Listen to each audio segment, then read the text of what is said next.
Hello.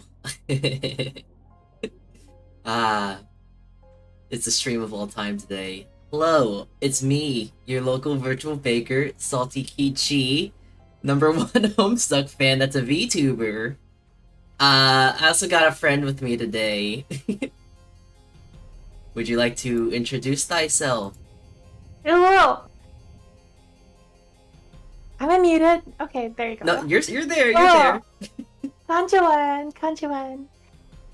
Jiwan Sugar here. Hello. Wow. Yes, Manliest femboy in the universe. yes. And boy howdy, the femboy of the universe, boy howdy, I'm gonna be talking to you about a universe. It is gonna be something of all time, let me tell ya. Uh, I have zero knowledge on the subject matter, so this is gonna be very interesting for me. oh, I have so much knowledge on this.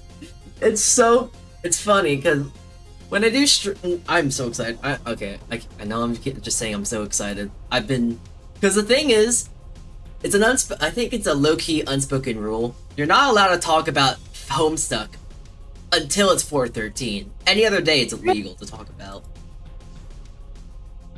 Why is that?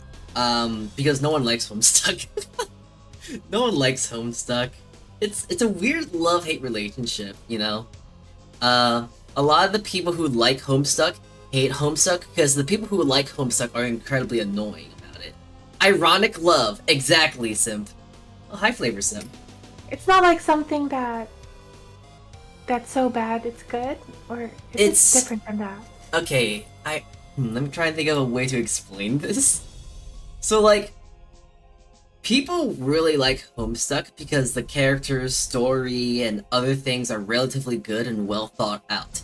However, it's the fandom that really makes it absolutely insane, crazy, and unlikable. It's pretty much like all fandoms, you know, like Steven Universe's, the My Hero Academia. It's kind of like that sort of thing. I'm gonna say My Hero.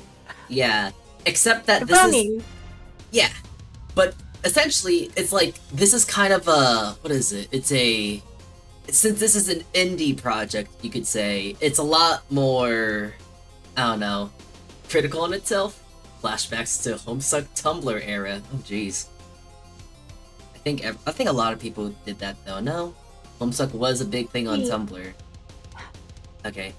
Oh, actually, okay. So on my side, on here, I'm gonna make sure that you see the thing because although you could watch this on stream, I want to make sure you have the most quality stream. So you're gonna be watching the better version of what I'm gonna be showing off the stream today.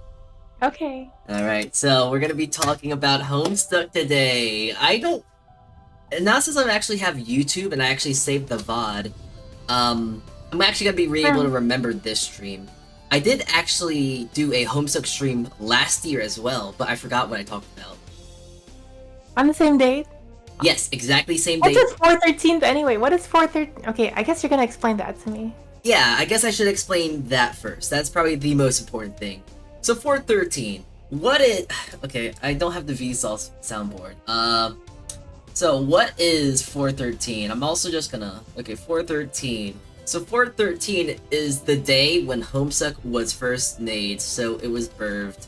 Oh, it's birthday. I almost birthed. Anniversary. Yeah, it's the day when the creator, which no one likes because he's kind of cringy as well. Well, I think he used to be better, but now he's not really that looked upon anymore.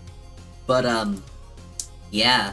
Fun fact, because I think it's kind of funny to mention. So we all, you know Undertale, right? Yeah, I know it exists. That's all I'm Okay. gonna say. I've never played it. Now, have you? Let's see a small playthrough. Okay. More importantly, do you know the person behind the game, like the person who made the game?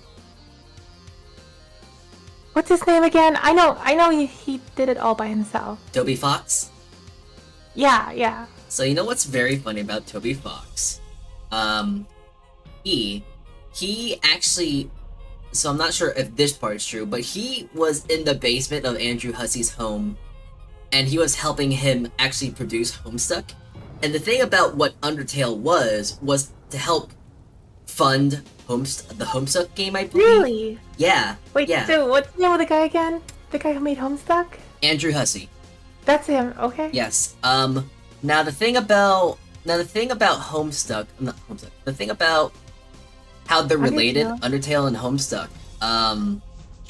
Yeah. Toby Fox made a lot of the music in the beginning for Homestuck. I can actually play some music fairly soon, but yeah. Fun fact: Toby Fox's career started in Homestuck. Yeah, so just saying, if Homestuck, the more you know. Yeah, so just saying, if Homestuck did not exist, you would not be able to hear Megalovania.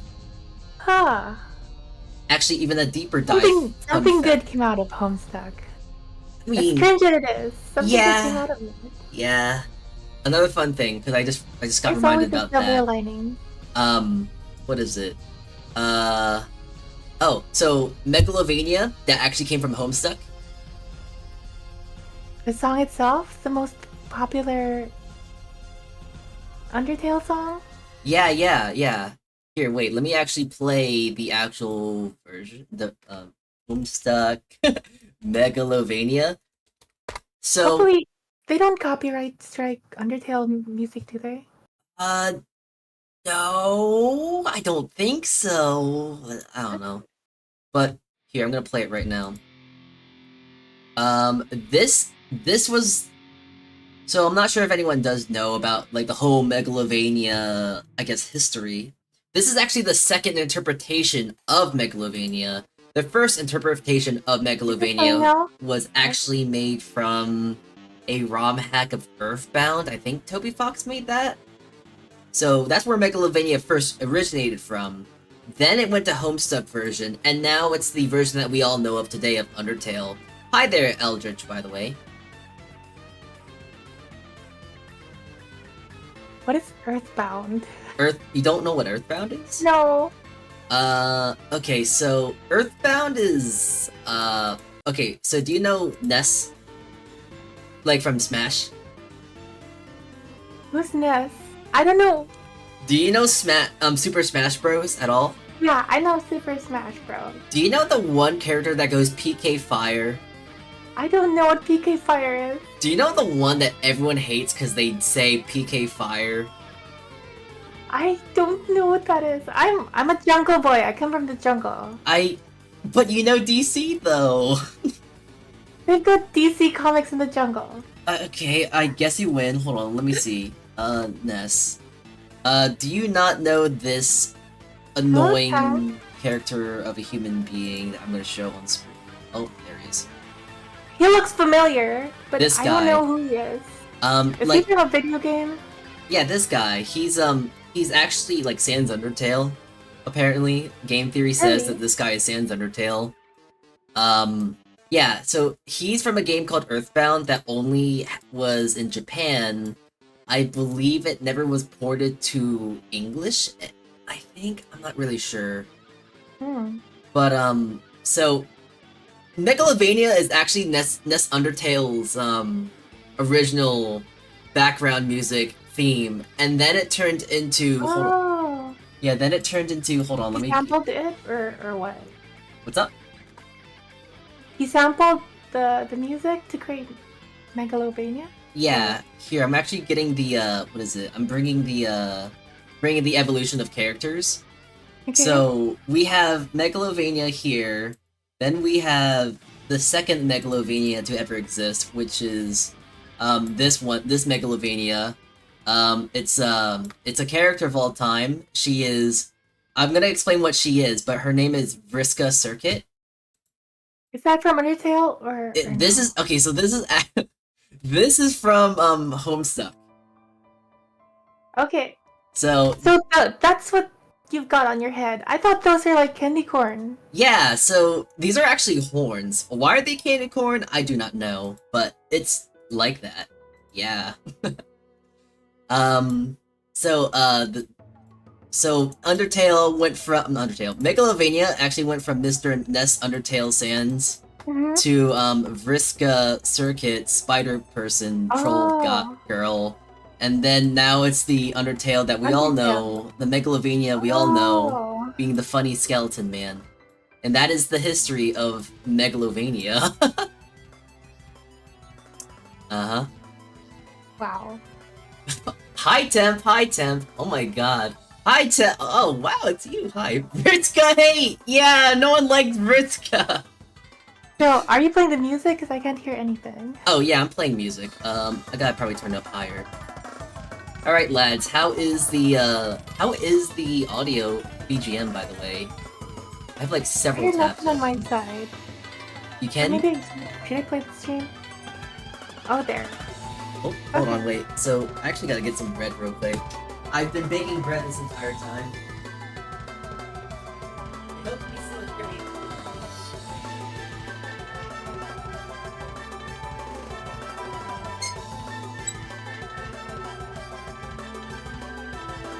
Hello everyone.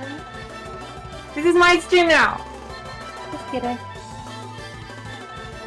He's having a seizure. That should be the last of my bread for now.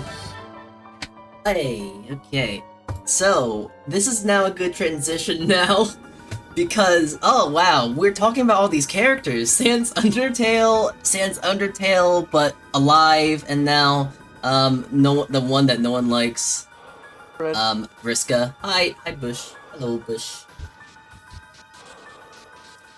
So, let's talk about this, because this thing is definitely a creature in Homestuck.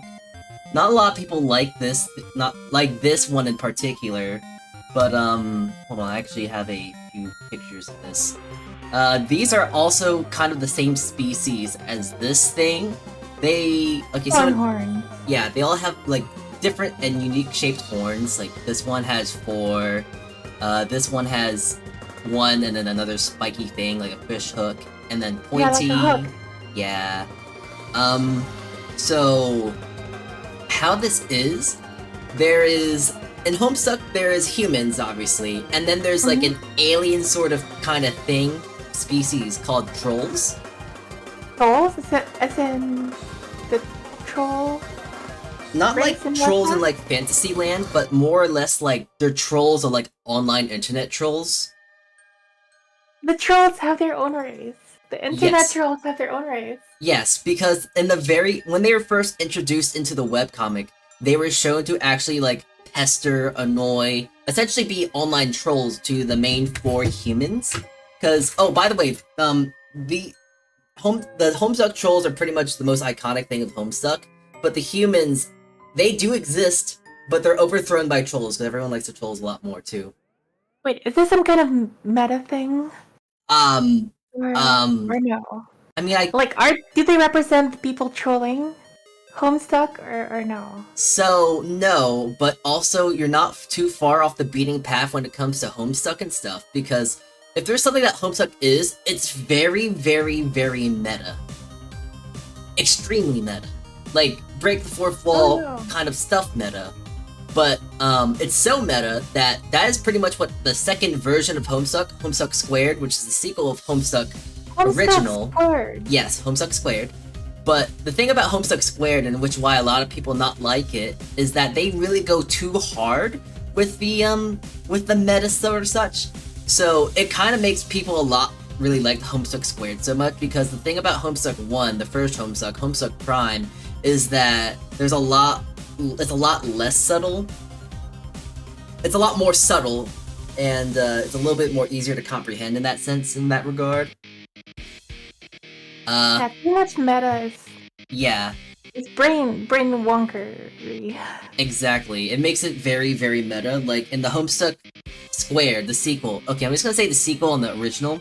The Homestuck sequel, they really throw out the idea that they want to break the fourth wall, and it gets really, really meta, and gets really annoying. It starts up talking about retconning, because retconning is actually a power in Homestuck.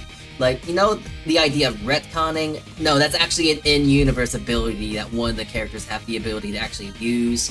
They're also not a time player, which kind of makes it really, really messy in the head, because there's time players that can do exactly that, but for some reason, this character also gets the ability to retcon literally anything in their own history, which has... How do you even keep track of all of that? You don't. That's the funny thing. Anyways, I think we're getting off topic.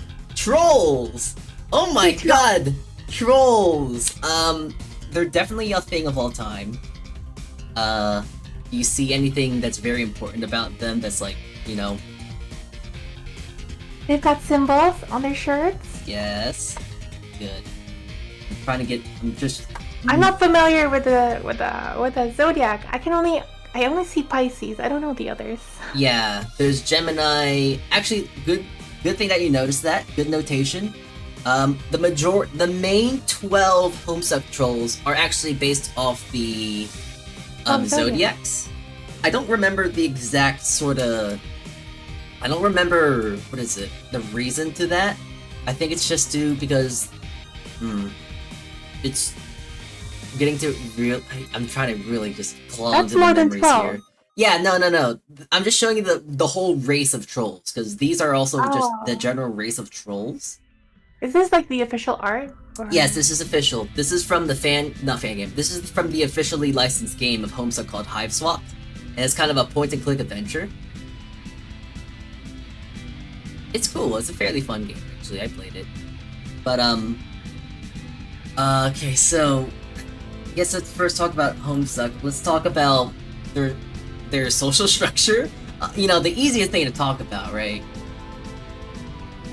So their social structure, they have a hierarchy based off their blood. Their blood color. Yes, they have many variations and colors of blood.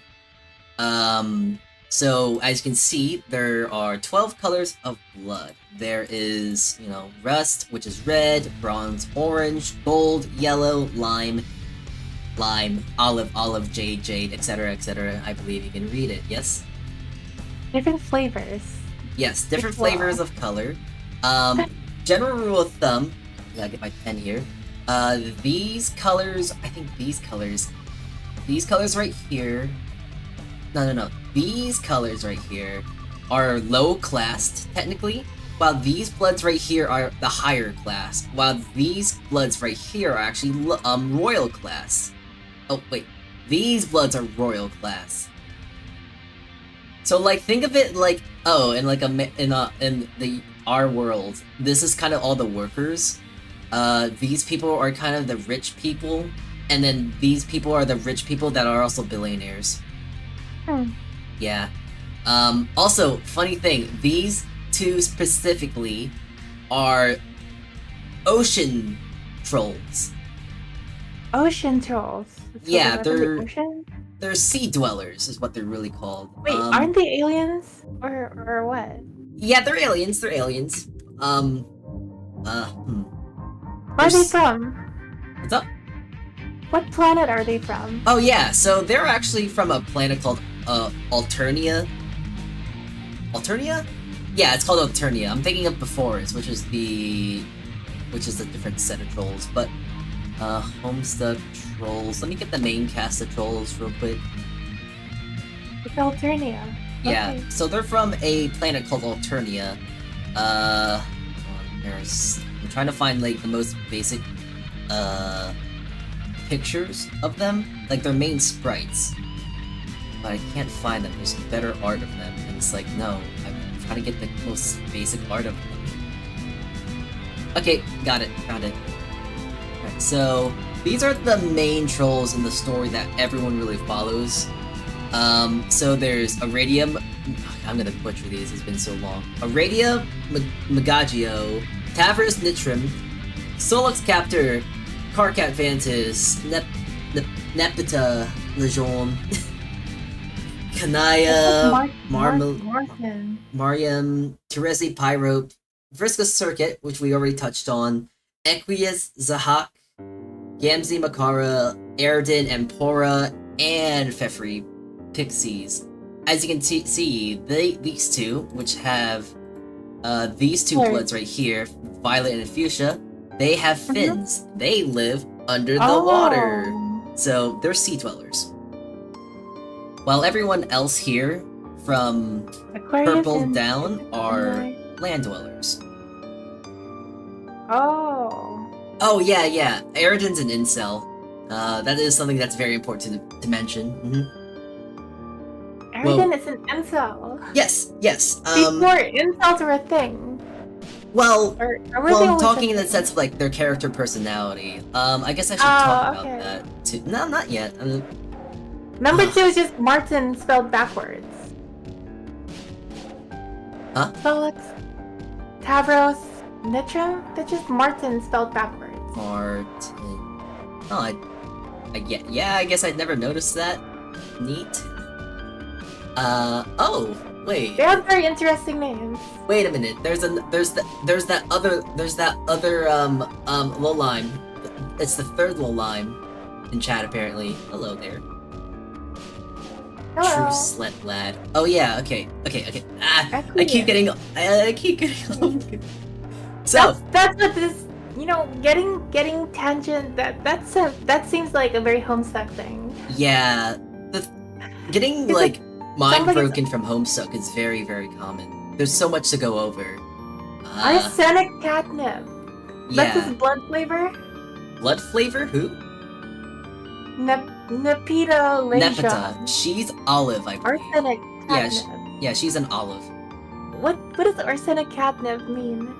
Oh no, okay, so the names under them are actually not their names. So there's an actually in-universe social media that all of them use called Pesterchum or Pesterchum. Okay. So that's what their usernames are. Yeah. There's also Trollium, which is the this is dumb. So the humans use something called Pesterchum. And then in Homestuck, in Alternia, the troll version of Pesterchum is called Trollium.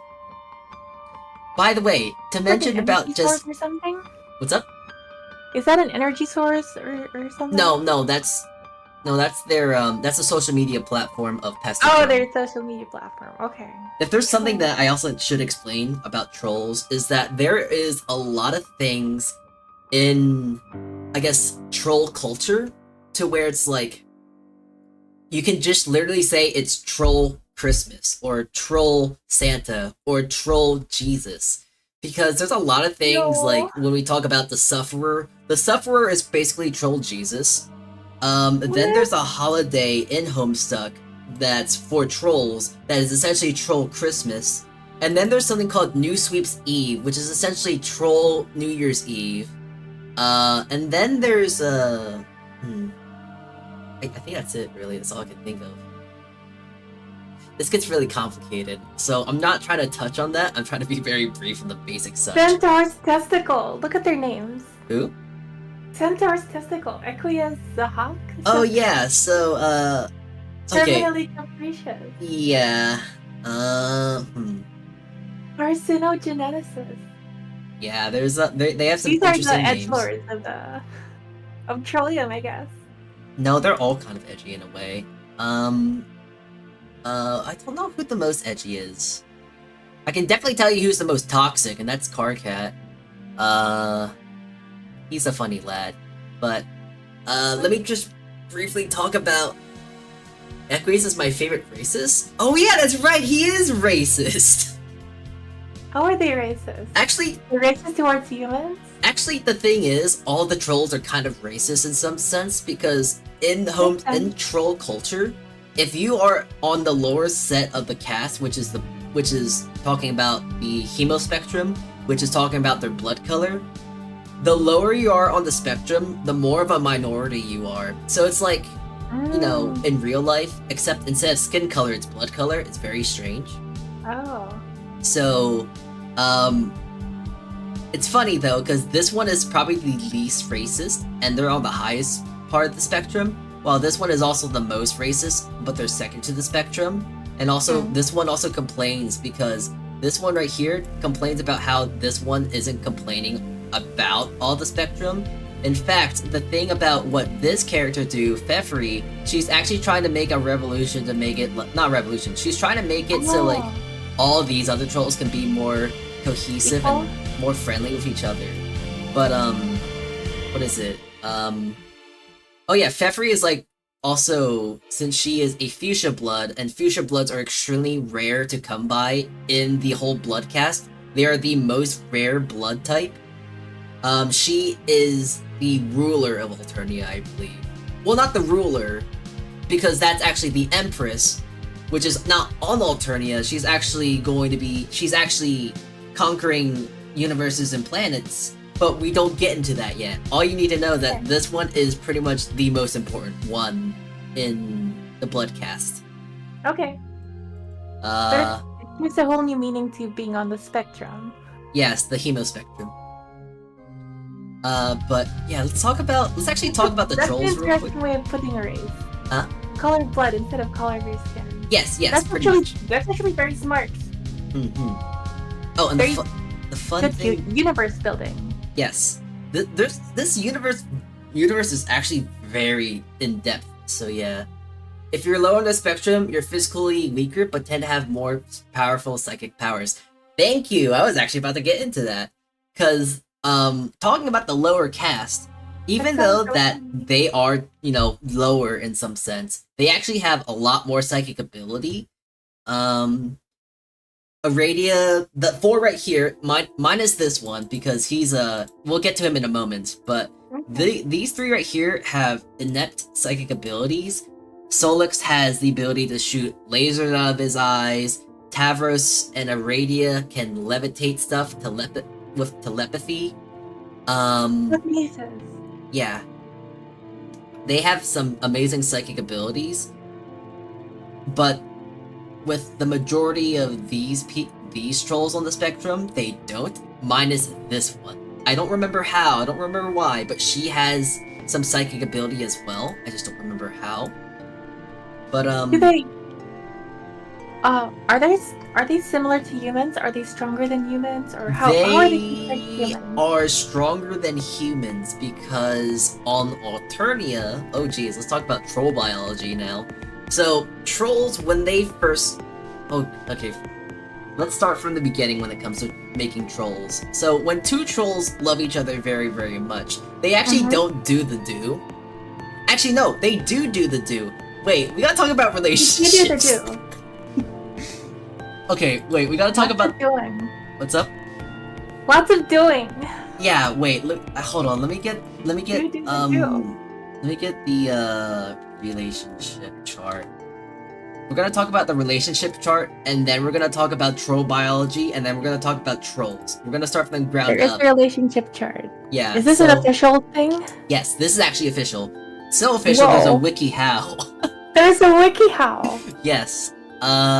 So there are 4 means of troll romance. Yes, troll romance. When there's 4 variations of it. One is essentially there's matespritship. Wait, what? Yeah, bear with me. There's matespritship, more allegiances, kismesitude, and auspicism. What in the world? Okay, so I'm gonna explain it very easily. So matespritship is normal human love. Like, oh, I love you, you love me back. That's matespritship. Oh. More allegiance is 2 best friends, is essentially what it is.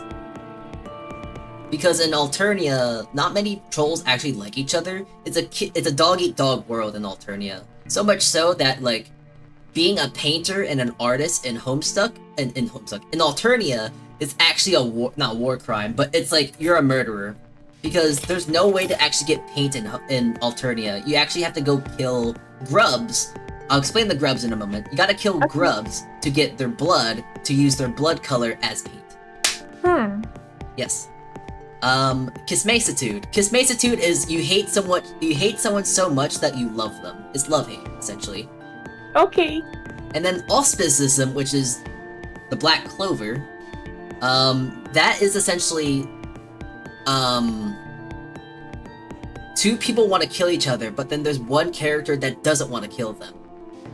Huh? Yeah. The best way I can actually explain this is, do you know iCarly? I guess I am aware of its existence, but I'm not familiar with the story or the characters. Okay, damn. I'm trying to think of a good... Because that's usually the best way to explain, like, Homestuck troll romance, because like if you know like iCarly, you'll know what I'm gonna talk about. But like I might get it. I'm trying to think of things that might make. Oh, okay. Here, this is some ways of. I got some DC sort of examples. So like, Batman and Joker, they hate each other so much, but we all know that they love each other. They would technically be kiss-macitudes. I don't think they love each other. In the fandom. Joker loves Batman, though. Joker loves Batman. Okay, fine. In Lego series. The Lego series, then. Think of it like that. I'm not familiar with the Lego series, but go ahead. Okay. Oh god, this is so hard to explain. I'm just gonna explain auspicism because it's the most confusing one. Everything else is kind of very straightforward. Like, the spade is love-hate, the heart is love, the diamond is friendship, and the clover. The clover, auspicism, is essentially you are stopping two people from killing each other. That's it. So like, let's say So auspicism. This involves 3 people. Yes, it's a throuple. Not 2. Yes. That's always a clover. Yes. Oh, okay. So here's a good example, because you're in an auspicism, technically. How so? So, you know me and Mimi like to bicker and fight at each other, right?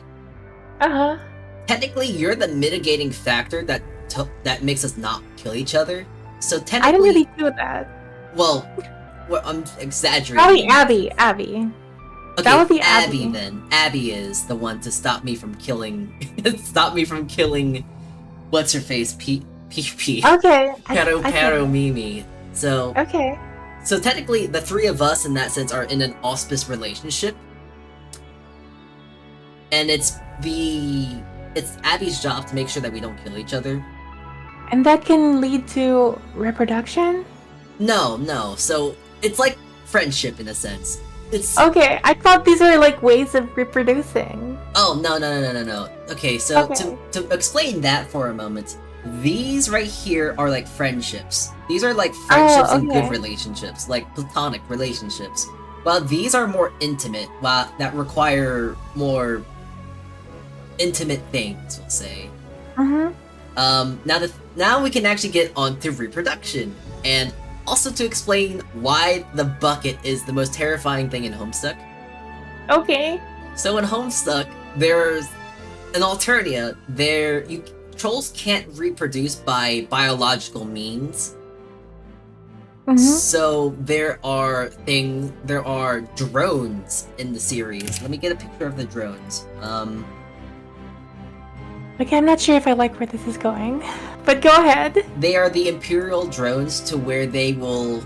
Okay, this is gonna be really hard for me to explain, because I don't know how to explain it. But essentially, instead of like, making an egg fertile inside of like a human, right? This is a drone? This is the Imperial drone. So essentially, what trolls have to do, they have to... Oh, by the way, all trolls are androgynous. They are all the same gender, by the way. They might physically look different, but biologically, they are all the same gender. Just good to know about that. So they have all of the genetic means to reproduce, I guess? Mm-hmm. So what the drones do is that they essentially collect genetic material in buckets. What is this genetic material? What's up? What is this genetic material? You know what this genetic material is. Oh no! It is unfortunately that such. But the thing that makes it terrifying, and the reason why buckets are so terrified, especially for trolls, is that if the trolls don't get game, they will die. If they don't get what? Game. What's game? Oh! You know what I mean by game. They will die. Wait. They can't do it themselves? No. They need, what's the word? They need, a partner, because they have to mix their fluid into the bucket. And also, just to reiterate on like the romances, you can see on their wait, wait. Yeah. So they have to reproduce to live. If they don't reproduce, they die. They get killed by the drones. Oh, they get killed by the drones. Yes. Okay. Yeah, so as you can see with the heart and the spade, you can tell that they're going after these two relationships because these two are platonic. Are they reproductive?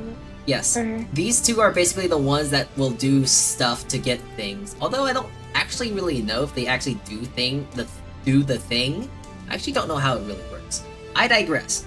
Either way around it, they get stuff into buckets, and then what the drones do, the Imperial drones, will actually get. I mean, like in universe. What's up? In universe, it doesn't like. Okay, never mind. Go ahead. I'm gonna essentially say, like, it's like if in real life, let's say someone comes to your door, it's the FBI, and they're saying, I hope you have a relationship. If you don't have the relationship and able to put stuff in a bucket, you're gonna get shot on the spot. That's essentially what the bucket represents. This is what Japan needs. Huh? This is what Japan needs to help with their decreasing population. I think that'd be counterproductive because they would die if they didn't have the thing. Also, so anyways, the drones, the Imperial drones will then take the genetic material to this thing. This is not canon, I believe. I don't think it was ever shown. But they give it to this thing, which is the Mother Grub. The Mother Grub is essentially the one that... I don't actually know how it works, really. It's given to this thing. All the materials given to this thing, and then they eventually make grubs, which are baby trolls. And so they kill the trolls for paint. So, is that why? No. So real quick, so that's the grub in the background, and they make that's the mother grub that makes all the trolls. While see these things right here, these are the grubs. They're essentially like bugs, I guess. Oh no. Yeah, hold on, wait. Because since they're alien, they don't start off as like humans. They start off as bugs. And that's how they get their paint. Yes, because when you sounds gruesome. When you blend them up, they become that color, you know? Pigment. Oh no. Yeah. And the funny thing is that the grubs actually have to get out of the cave because the mother grub is in the cave. So then when the grubs get out and into the cave, they have to escape. And that cave is very dangerous and deadly to where there's a lot of animals and other trolls at that trying to kill them or trying to I guess I don't know just salvage them. It's like survival of the fittest. Yes, pretty much. So they have to fend for themselves, they have to escape the cave, and eventually they hold on. They are then adopted by a guardian. I forgot the name of what they're called. But it's like I have no idea how. Not by other trolls? Other trolls don't take care of other trolls? No, they don't. It's the guardian is in the troll. There is no guardian. There is no such thing. But is the mother grub a troll too? It is an entity, I believe. An entity that births the trolls. Yes. From their genetic material. Yes. So you mix the genetic material in a bucket. Yes. And you feed it to the mother grub. Yes. And the mother grub. Do you even know who your child? Is there a way to find your children? No, it's like a gotcha machine. What if three people mix their fluids in a single bucket? I don't think that happens, and I think it's because since the drones, going back to the drones, since they're so strict with what they do, since they live in a very strict society, I don't think that actually ever happens. You have to fill the bucket all the way to the top. I'm not sure about that front. I actually don't really know much about that. It's just like, oh yeah, they're in the buckets. How much material do you need? That's a big bucket. There's a lot of trolls. So the bucket is not just for one person. It's all for so the hearts get their own bucket and the spades get their own bucket. I think. So hearts can mix with other hearts. Is that the case? No, there's just a lot of trolls to where you can get enough material and use that to make more trolls. It's not like you need like a literal bucket's worth, I think, to get a grub. You just need enough. According to fan art, they have to fill it until it overflows. Well, okay. Really? So wait. That. If you're a heart, yes. You can't do it with another heart, or you can. You can. You can. You can only mix in pairs. You can't mix in pairs of pairs. If that makes sense. So why is there a heart bucket and a spade bucket? Just to organize it? I'm not really sure. Just to organize it? To organize it. Okay, so this is a troll right here, but this is its guardian, which is what I was trying to remember the name of. Oh. This is called a lucis, which is essentially a white animal of some sort. There are crab. There's some weird crab-looking ones too, like this one, which is the fandom likes to call Crab Dad. This is Carcat's lucis. It's crazy how they're able to survive as a species when their survival is dependent on other organisms. Yeah. There's a whole variety of them, by the way. Like, a whole bunch of them are like, yeah, there's rabbits, there's snakes, there's this, it's all up in the air, really. But, what you just basically need to know is that most grubs, baby trolls, tend to get adopted by these weird weird creatures called luci. And then from the luci, they then make hives or houses. It's called a hive because, they look like bugs. Wait, they turn the lucis into a hive? No. With the lucis, they build a hive. Oh, okay. Yeah. Where do they get a lucis? They just appear. They just appear? They're just animals. They're just random animals on their planet. Yes. That adopt them. It's like if a dog adopted a child.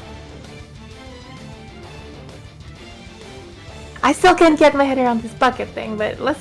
You do not need to know about the bucket thing. All you need to know that it's a travesty on troll kind, and I still don't get it. I mean, I kinda do, but I kinda don't. Basically, buckets, sex, or you die. That's all you need to know. But can't you just release it into the bucket? No, you release it in the bucket. Yes. But you don't need a partner to do that, right? Yes. But if you don't have a partner, the thing will kill you. Yes. Because you need two types of genetic material to make a full material. Everyone is okay to use Oni's terms. Everyone's splooging into the bucket. There's like pretty much. That's pretty much it. You are doing the stuff and then finishing off into a bucket. But there's enough genetic material there. Yes, because it's two trolls. They're alien. They're also alien, so they can produce more, I guess. I don't know. It's a very backward society. I don't think too hard about this stuff. I'm surprised they survived. Like, everything I understand about this. They're like super backwards. It's like, I'm surprised they're able to survive, because when there's this gigantic golem collecting your material. Your gene seed. Yes. There's this golem that's collecting your gene seed. Yes. And if you don't have a partner to mix gene seed with, it will kill you. Yes, exactly. So this golem takes this gene seed, mm-hmm. feeds this gene seed into this giant grub. Yes. And this giant grub mixes all that together and creates baby grubs. Yes. And these baby grubs have to crawl out of the cave. Yes. They have to find this Lucis creature. Yes. It's like, how do they even survive? They're aliens. It's like the universe, or at least their planet, is actively trying to kill them. Oh, it is. It is. And then on top of that, like their planet is trying to kill them, their governing body or whatever, whoever created this system, is also trying to kill them too. Why? Homestuck. Homestuck. Homestuck. That makes sense when you put it that way. So as you can tell, this is... When you put it that way, it makes sense. Yeah, you see, this is why I say no one likes Homestuck. Because it's overly complicated, and you can't explain this stuff to a normal human being, and them go like, oh yeah, that makes sense. Yeah, I get that. So all of them have male organs. Is that something we can conclude from here? Yes, they have male and female organs. I'm not sure about that second part, but I know that they have a wand, if you will. That produces their gene seed. Yes, correct. Now, then what's the point of the female parts then? Pleasure? I don't know. I don't know troll biology. They don't actively do the act. They just fill their gene seed into a bucket. Actually, okay, so the thing about this, I don't think there's actual canon material about this. So I don't really know. I think it's mostly speculation. But I do know that they have, instead of having a male organ, we'll call it as, they have tentacles. Oh, is that what they're saying? Yes. They have tentacle wieners. Yeah, Hussey didn't go into detail about how they actually reproduce, which is why it's like, I'm trying to explain this, but it's mostly fanon. So it's like, I mean, yeah, but at the same time, it's never been fully explained. So, yeah. It's like octopus. Isn't that how octopi do it? They have a tentacle. Yes. Okay, never mind. That's a different subject. That's a different subject. Okay, go on. Alright, so now we talked about how trolls are made. Hoorah! This bucket, though. Bucket. We've now talked about how trolls are made. Now we have to talk about all of the trolls, because every single blood type now has their own unique sort of quirk too. Yay! Okay. They're each their own race. Yeah. So, funny thing, these. Oh shoot. So, I'm only gonna talk about the main. People fit into the buckets in the hotel and pass it around. I guess. In real life conventions? Oh yeah, okay, so that's why that scenario that I talked to you about, the spitting in the bucket thing, is so foul and disgusting. That's why it's like really, really foul when I talked to you about that. Now I know why they're hated. Yes. Now I can see why. Now you can understand why people hate Homestucks. Is that a sexual thing? I don't think. I hope that not. You do? I don't think so. I hope not. I can see why they're hated now. Yeah. It makes so much sense. This is why we only get one day. That's why. Let's talk about the trolls. Let's talk about our colorful cast of characters. One more question, teacher. Okay, answer. So, when is mandatory procreation day for the trolls? I actually don't know. I do not know. They can't just do it whenever they want to, because the golem goes around collecting stuff. I would imagine that there's a specific day to do it, but I have no idea. I didn't keep track of that. It's probably a good thing you don't. Yeah. So let's talk about Sorry? Okay. Alright, let's talk about all of our colorful character and their quirks. So there's this one. She's dead for the majority of the, I guess that's a spoiler alert. Spoiler alert, she's dead. She's dead for a good majority of the story, and then becomes... She's dead? Yeah. And then she becomes a robot. And then she becomes a god of time. It's really weird. I almost forgot that there is timey-wimey stuff in Retcon powers. Oh, by the way, that's the last thing we're gonna end on. Not end on, but touch on, because that's my favorite part of Homestuck. All of this stuff, I don't really care about. I just like to make characters, maybe, and then it's like, oh, cool, and that's it, and I leave it at that, but... Wait, you make characters? Yeah, I made characters, I made OCs. Everyone's got OCs, okay. Yeah, everyone makes OCs. She becomes a frog. Oh, and also, I made this image, and that's why when I showed you this image, that's why... Oh no! Yeah, that's why I that's why I have this expression. Context. You got the context now. You understand, like... What a horrible... How horrible this is now. How bad that is. How vulgar it beyond is. Imagination. Knock knock, it's the Bucket Man. You missed the part. Oh yeah, that's right. She becomes a frog. I forgot about that. Yeah. So, Aradia goes through a lot of stuff. She's like she goes through a lot of stuff. So first, she's alive. For being the lowest cast, it's on brand. What's that going for her? Yeah, it's on brand. But like, so essentially, she is alive. Then she dies. Then she's thrown into a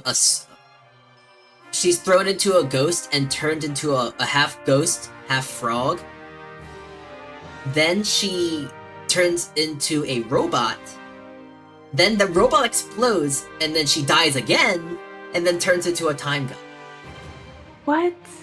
Is there an afterlife for trolls? There is not, but I will get into what that means in a moment. Because, okay. Yeah, it's a lot to go over. Tavros. Tavros is basically like a shot. Yeah, Tavros is Taurus. There is a afterlife, kinda, exactly. We're gonna get into that when we talk about Spurt. But we still have to talk about the trolls. About what? So, we're gonna talk about the trolls first. Okay. So, this one's Tavros Nitrim. I actually kinda like him, he's kinda funny. I'm not funny. He's kinda cool. I'm not biased, by the way. But, because I am Taurus. And he is a Taurus as well, but he's kind of like the most sane character because he's kind of like reserved. He kind of talks to animals and stuff. Like he's like a soft boy kind of guy thing, but not a soft boy because he's he's a troll, so he's still kind of inherently insane. He also has psychic abilities, as I've already touched about with like animals and such, and also he's for the majority of the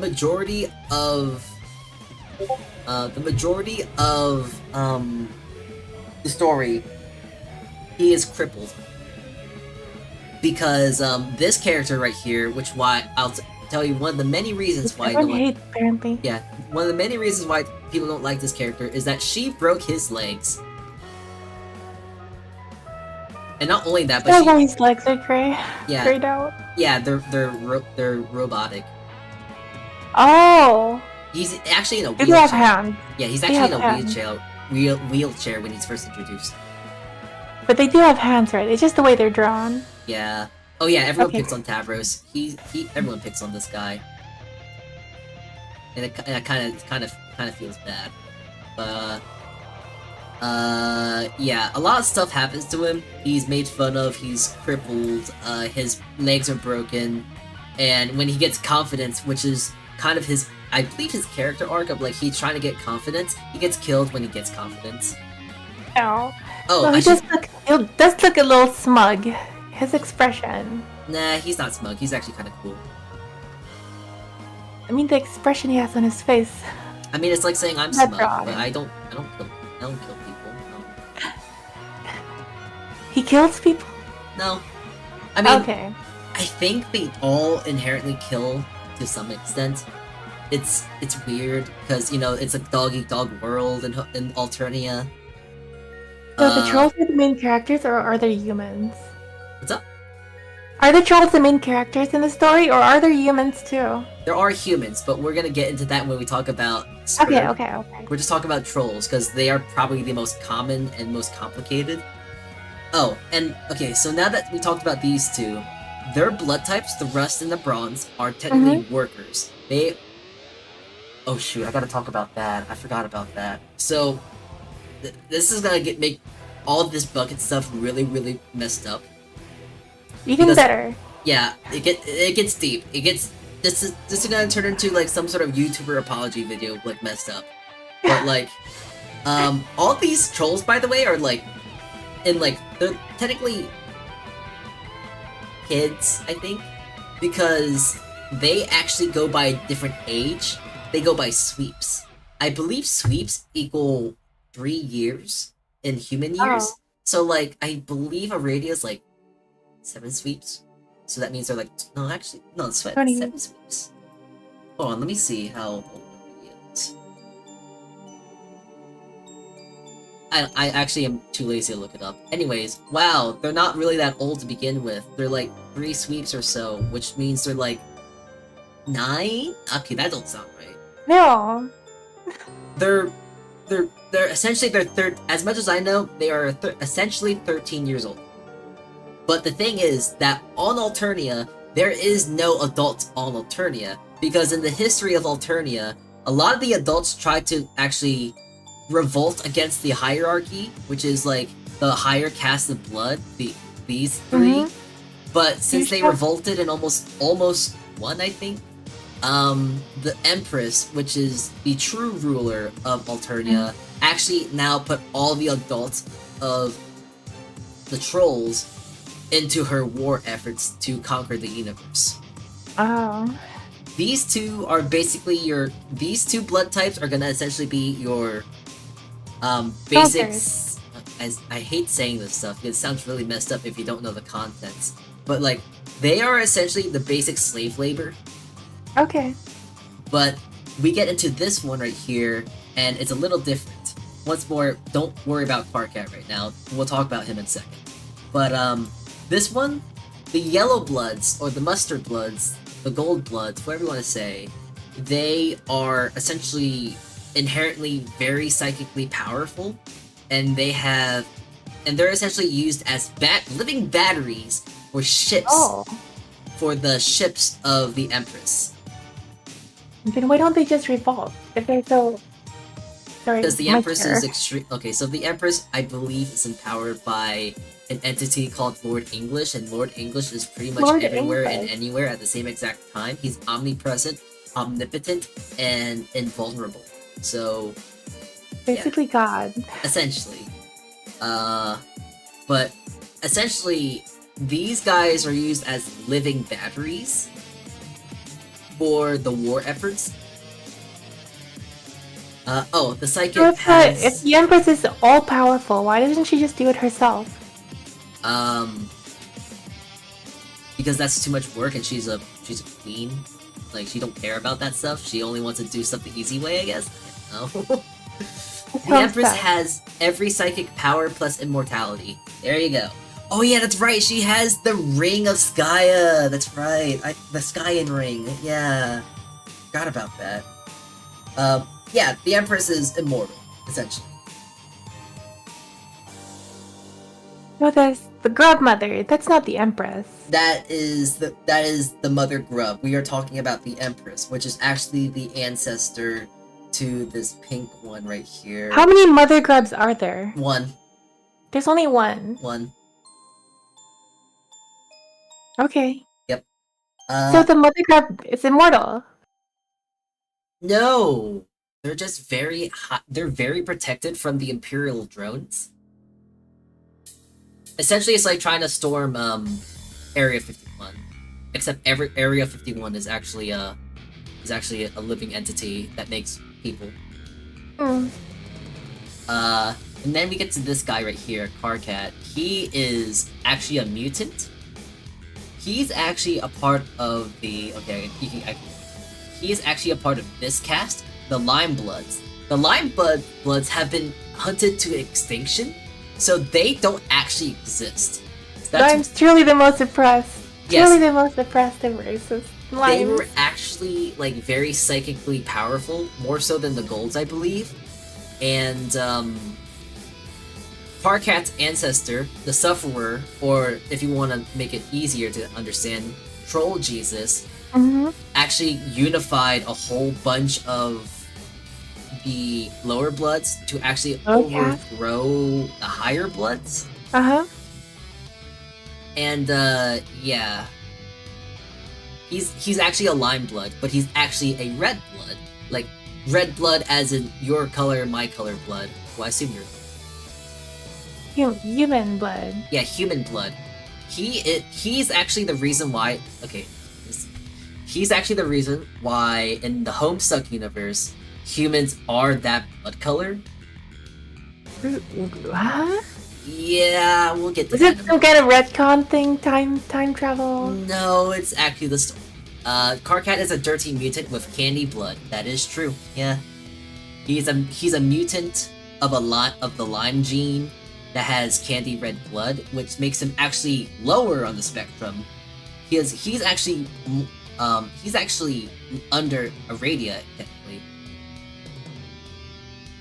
Because his blood he's is the a lot reason more why vibrant humans red. have red blood. I believe so. How? We'll get Is he to the that. first human? Okay. We'll get to that. Okay. That's a lot.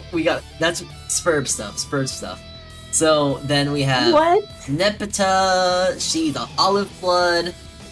I'm gonna actually be real. I think like the majority of these four blood types are kind of just middle class trolls. Like they don't really do anything bad or good, but they just still continue on the war efforts nonetheless, I guess. They're like just- the soldier class? They're the middle class. Like what we were just talking about with the lower class. They're Now the we talk about workers. the middle class. Yeah, they're kind of like workers, but like not. These are like the citizens. Yeah, pretty much. And then these are the royal bloods. Now the thing about the royal bloods versus the Do they have a warrior class? a warrior class? Or a warrior blood class? They all are. Oh, they all are. Okay. Yeah, they're all inherently like bloodthirsty killers inherently. But essentially, these four trolls, the blood color they have, I believe they're the physically weakest. These are gonna be like the middle in between, and then these four on top are gonna be the physical strongest. strength, yeah. Yeah. Nepeta is a dirty fangirl. Yeah. Let me talk about her personality. She likes to ship characters, she likes to ship people. She is essentially Tumblr on steroids. She loves shipping. Then there's Kanaya. She's essentially like, I guess the mother friend? And she also does a lot of dress work and stuff like What is that. a mother friend? What's up? What is a mother friend? Like a mother friend. Like, do you not have a friend that's like very motherly of Oh, the friend okay, group? okay. That's essentially what she is. You're like Abby. Kinda. Yeah, pretty much. She's also into fashion, but the thing, as I've mentioned before, is that you can't get colors, you know? You can't get normal colors in the world. So, like, that red dress is, you know, murder. Murder made. None of this stuff is vegan, I should say. Like, yeah. She killed for that. Nepeta most likely killed for her stuff too. Maybe. I wouldn't be surprised.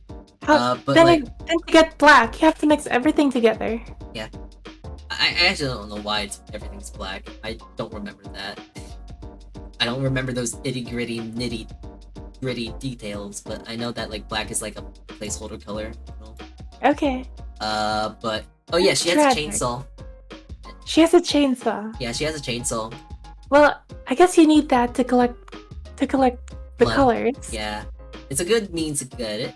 Then we have Terezi Pyrope. She is blind, but she licks everything to get. So she licks.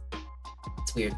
She licks color to actually recognize the color, and then she also smells stuff to actually recognize the color as well. Like if she wants to know what the color red is, she has to either lick it or smell it. Okay. It's weird. She's a little crazy, but we love her for that. She can taste light, yeah. Vriska. She The one everyone hates. yeah, no one likes this one. Like I remember on Twitter when Homestuck Squared came out, everyone was trying to cancel her, but it's like she's Ow! exactly. It's like, why are you trying to cancel a character? It's a character, and like it's a story. It's weird. Vriska is the best and worst character in Homestuck. Very true. She's the best character because she has a lot of plot significance. She actually literally has plot armor, I believe. and she's also the most hated because she commits the most war crimes, essentially. Yeah. So let me just tell you, she kills. I think she kills Tavros. She kills Terezi, I believe. I think. I don't know. I know she kills a lot, but oh yeah, she kills Aradia, I think. No, wait, Aradia beats. Okay. No one likes Vriska. That's all you just need to know. It gets complicated if I try and actually say like, oh, who did she kill? I can't remember. Oh yeah, she blinded Terezi. That is true. She blinded Terezi. She kills Tavros, and yeah, she's a manipulative son of a bee. So this author, yes, trying to marry her in the story, is that? Yeah, that's canon. That's canon. He has a self-insert. Yes, he actually does. And this is an adult. This is an adult man making this story. Hold on, I'm grabbing him real quick. I'm grabbing his self-insert. Because the funny thing is, the self-insert actually has plot significance. This is the character. This is Andrew Hussey in the universe.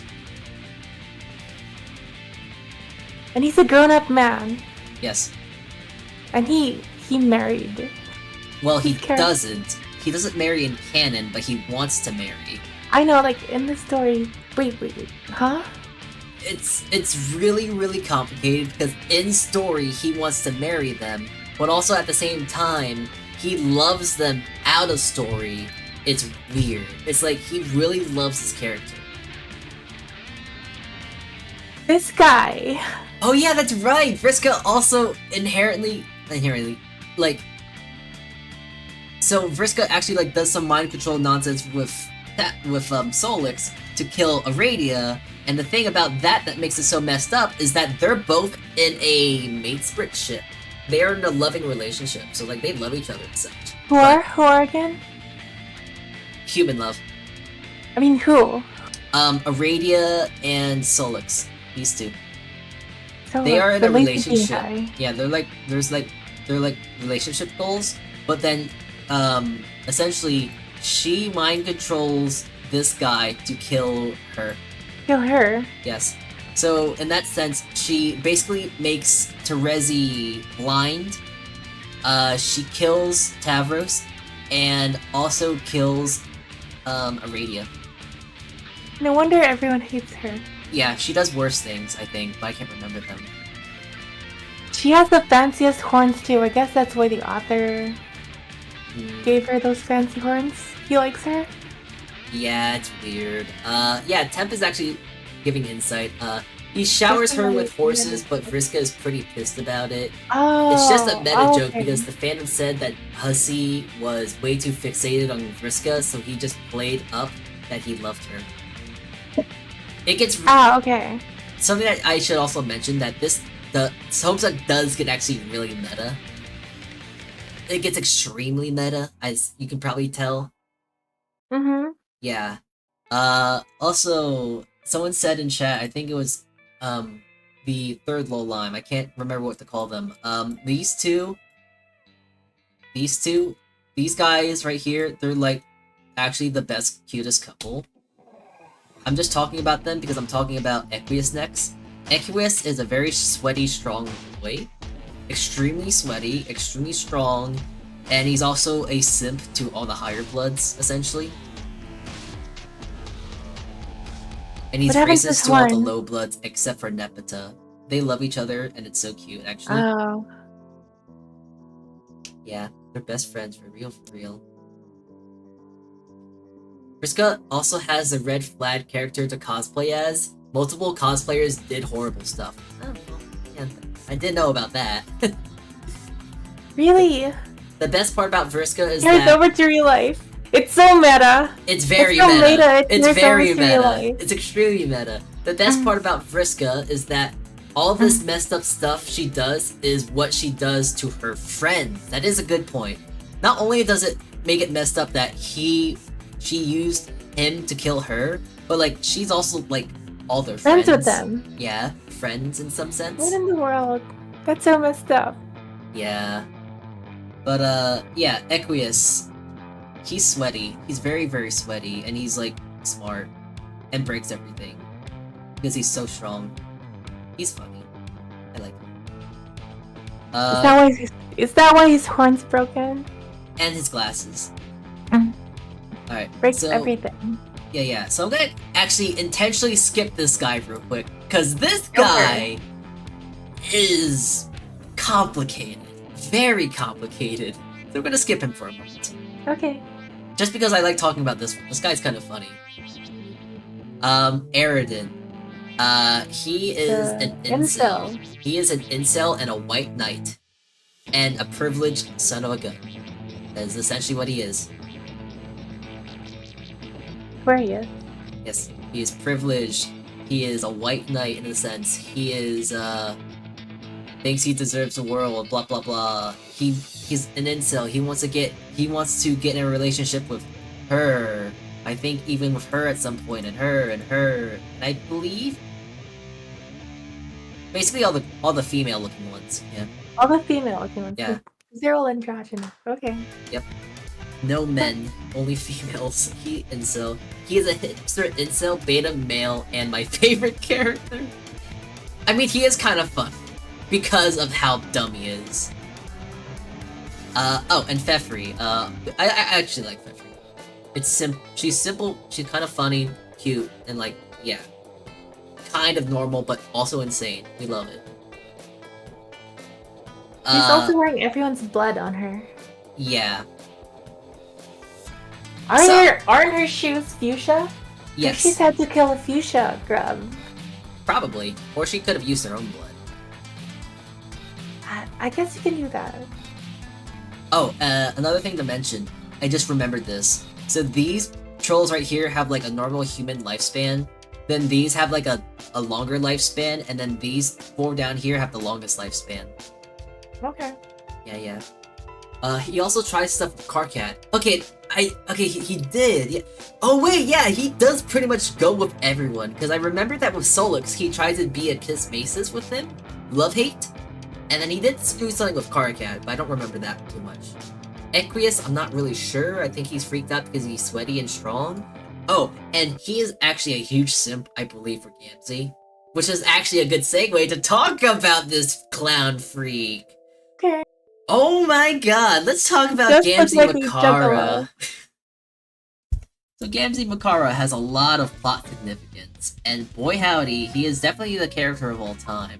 I don't like him, but he's a clown. His whole thing, his shtick is that he's a clown that is constantly high because he eats something called Soper Pies. It's a Alternian troll thing. It's like a pie that makes you high constantly. He's a juggalo. He's a crazy blood-ridden juggalo, and like. That's what I was gonna say. Yeah. And So he painted his face. That is not his natural color. Yeah. He paints his face as like a clown. And he learns that after coming to Earth. He doesn't know Earth exists. Actually, none of these trolls actually go to Earth.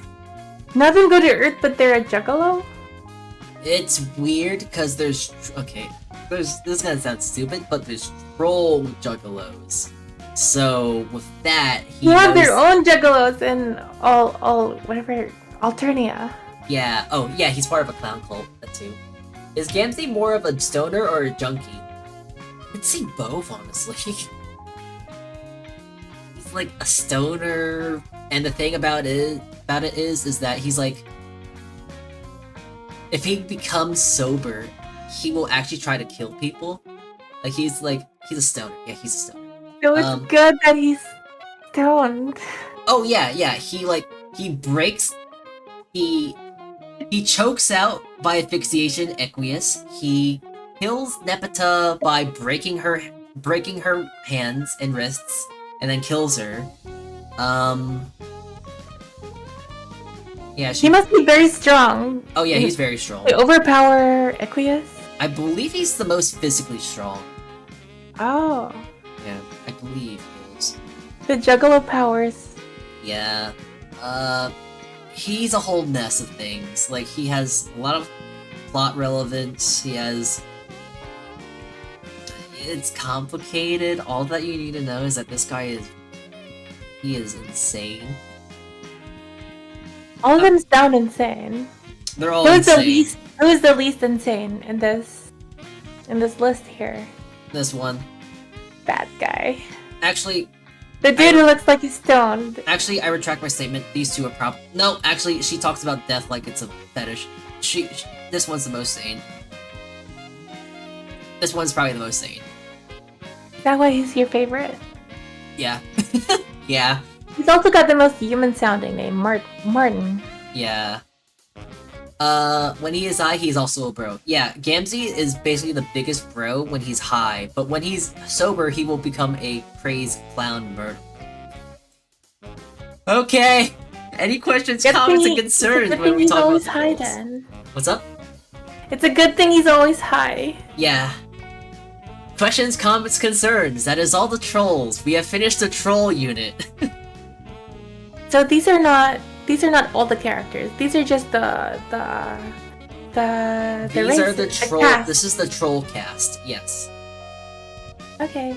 All right. So now let's talk. We don't have to talk about the Bloods. We'll talk about it later. But we don't have to talk about the Bloods. We don't have to talk about these things anymore. That's it. We're done with the trolls. The trolls we don't have to worry about. We're done. Okay. We're done. We're done. Trolls are no more. We can completely forget about the trolls. Why? Let's talk about the main protagonists, I guess. Protagonists. Which are the kids. Hold on, let me grab a picture of them. Kids. Okay. The kids. I'm trying to find them. I'm trying to find their basic looks. Oh, here it is. So we have these kids. The top 4 you don't need to know yet. Well, you don't really need to know, because I don't think we're gonna go over it this stream. Maybe next year. Maybe next year. Yeah. So these 4 right here, this is John Egbert. Then we have Rosa Lalonde, Dave Strider, and Jade Harley. Wait, hold on, I just realized something. I've gotta touch one more thing about the trolls real quick.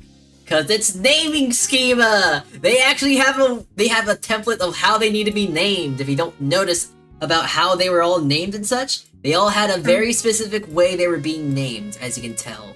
Maybe. Not sure. I only noticed the Martin. That's the only thing I noticed.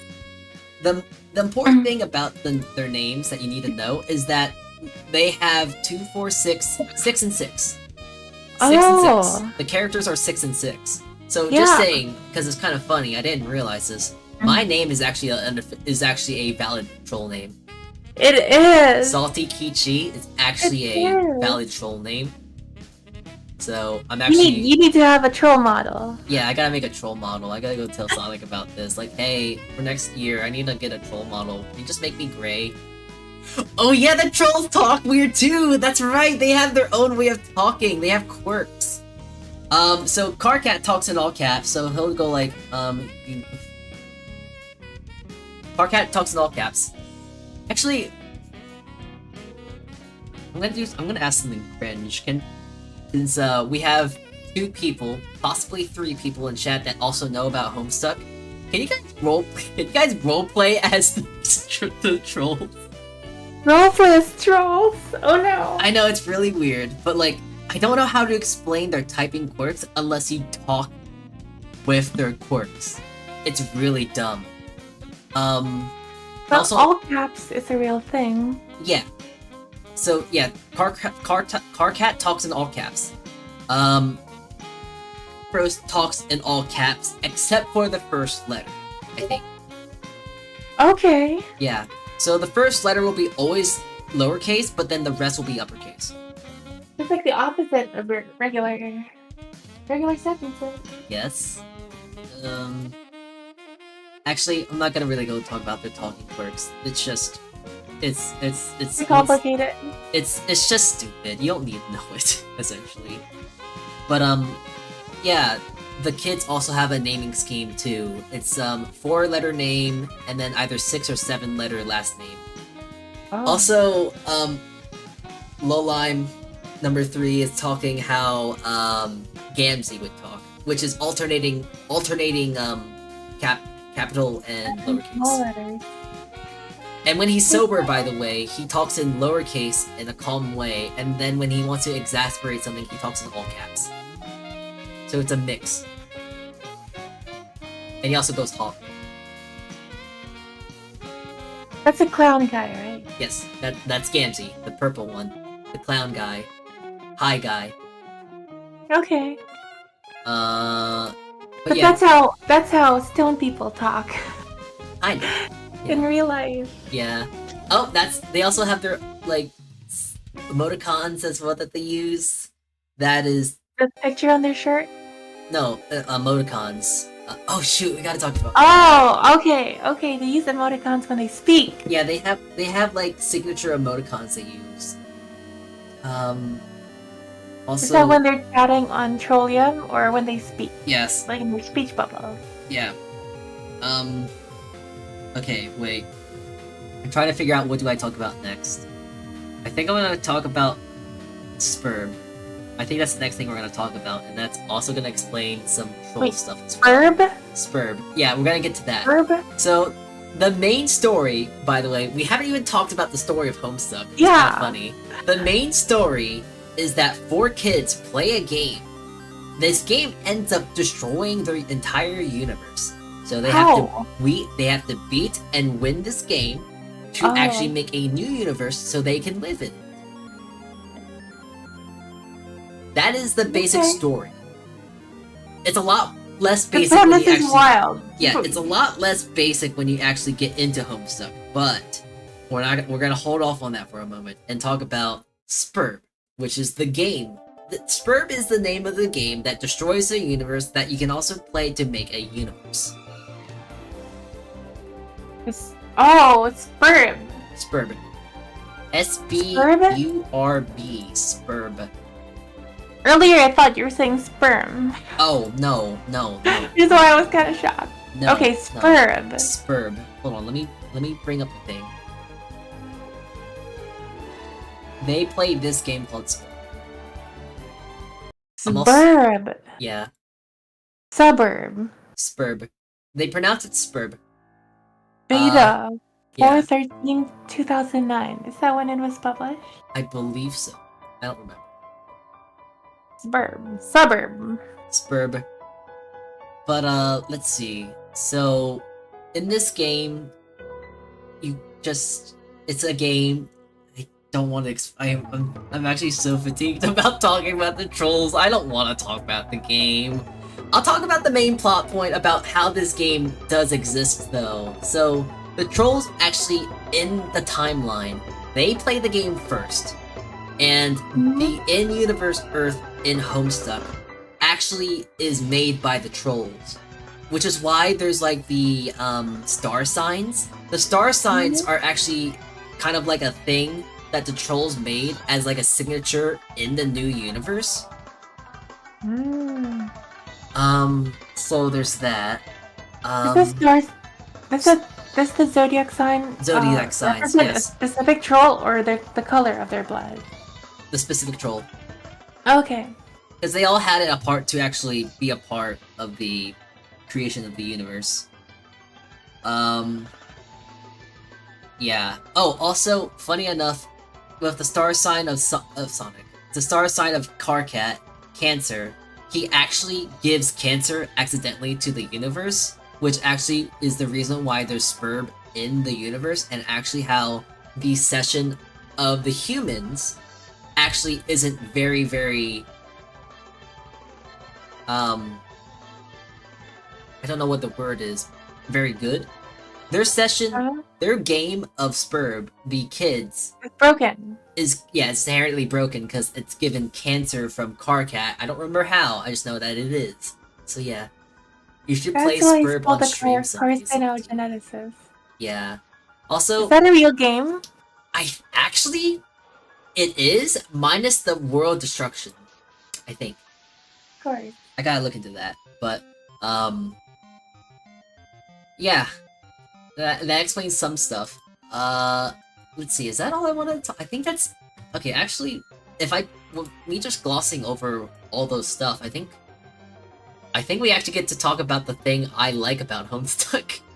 Because all this sort of stuff was, like, the basic Homestuck stuff. Like, hey, this is Homestuck. La-di-da-di-da. Let's talk about the stuff that I really like about Homestuck. The aspects. Okay, now we get into the point of the stream to where I actually like Homestuck now. So, yeah, okay. I wish I could actually bring this lad into call. He's... Lola? What? Lollygay? I forgot what, his user is. But, Mr. or Mrs. Lolime 3, I wish I could bring him to voice. He seems very knowledgeable. Can you use the bathroom real quick? Oh, yeah. Go on BRB, go on BRB. Do what you need to do, I'll be right back. I'll be right back. Yep. Alright. Lollygay! Okay, thank you. Their game got glitched. The universe is a giant frog. Oh yeah, I forgot to tell him about that! Oh my god, I forgot to tell him about our universe is a frog! That's such a crucial thing, I forgot about that! And the Genesis frog! Oh my god. I can't wait to tell him about the Genesis frog. Oh wait, actually we can talk about the Genesis frog as we talk about the aspects, because the space aspect is the one that actually cultures and all the tadpole and all that stuff, so I do have the Homestuck autism! Let's go! Me too! Except that I don't really like doing all that Homestuck such. For my expertise of Homestuck, I do the aspect stuff. I like power. I do the thing that many anime fans do. I do the, power scaling. Hope is the strongest aspect. Don't at me. Though... I don't know. Like, Hope is cool. Hope is, like, Green Lanterns. And then there's Wind and, like, Life. Like, they're all cool. Like, Hope is a cool aspect because it's powerful, but, like, I like Breath because it has a lot of, like, fun, plot relevance. It's kind of funny how all these aspects also not only are just power in, like, a mystical sense, but also have some sort of sense of plot relevance. Like, space is really strong because they essentially move the plot in some sense. Time is the one that does all that sort of such too, but also just helps, like... I'm getting ahead of myself, I think. Okay. How do I... I'm just... God, I'm trying to really think about how do I explain... Like, what I'm actually really thinking about now is how do I explain about all the dynamics when it comes to aspects now? I think I'm gonna talk about, like, the easy ones, like Breath, and then I'm gonna talk about Life to Mr. Juwon, because I think he'll understand that the most. And then we're gonna get into the really weird fan and such, because that's what Doom is, I guess really Doom and Mine, because they're not really too delved into. Actually, Mine is delved in pretty well, because it's like... just thought, and that's... Oh my god, I want to shoot myself in the face. This stuff is... it's so hard to explain, because you just kind of have to understand it. I returned, what did I miss? Nothing, I was trying to explain to chat about what my next favorite thing is that we're going to talk about. Which is the Homestuck aspect system. Which is essentially the power scaling and powers of Homestuck. So, we're going to talk about the aspects and the class. And then we're also going to talk about class speculation. Because that is the main reason why I like Homestuck. Because it's essentially power scaling, but on drugs. And also mixed with... It's like Pokemon typing? Pokemon typing? Or... Yes, actually kinda. That's pretty much it. Okay. Yeah. A better way of how I like to explain it is like... So there's 12 classes and 12 aspects. 12 classes are an archetype, while the 12 aspects are the magic type. So like, oh, so these classes use this magic this way. You know? Excuse me. It's alright. But, yeah, so... Wait, is it playing in the background? Oh, yeah, okay, I'm just having, like, a whole bunch of just, the flashes played in the background. But so let's start with the aspects, because that's going to be the easiest thing to understand, okay? So we have 12 aspects, and each aspect is actually supposed to be a representation of every aspect that is found across the universe. So, talking about the easiest one, let's talk about the one that makes the most sense, and is very straightforward. Time. Time is literally time. It is time, it is flow, it is all that sort of stuff, but it also is the end. It also represents, like, the end of things, like death and such. So that's time. Time represents... Is that the white one? What's up? Is that the white symbol? It's actually the red symbol. Here, I'm gonna make sure the cog. The cog. Yeah, the cog. Like cogs in the clock. I'm gonna be sure I'm gonna circle all the ones we're talking about. So, time is that. Space. Space is the polar opposite of time. By the way, you'll notice that since they are polar opposites of each other, they are gonna be correlated in some manner. So just to give you that heads up. So space is essentially the opposite, because it's creation, it's the actual space of the universe, celestial bodies, creation, and all that sort of such. Then we have life. This one's easy to understand too. Life is literally life, energy, reproduction, I believe, and just like energy, life. It's very straightforward, you know? And then death. Yeah, no. Actually, so death is actually more related to time. It's really strange. Don't ask me. Weird. Yeah, so, and the opposite of life is doom. Doom is fate. Doom. Things that are set in stone to happen. It's also literally doom, and also has a correlation with decay and explosions. Explosions? Yes. I do not know why, that is just how it is. Okay. Light. This one, the sun-looking one. Light is literal light, but it's mostly correlated with luck and knowledge. So, that's pretty much all you need to know about light. I can get into more depth of like what each thing does when we talk about the classes, because the aspects of themselves are kind of like the basic baseline, but as I've said, the classes are the one that actually wield and utilize each aspect in a different way. The opposite of light is the void. The void is infinity. It is nothingness, and it is the literal void.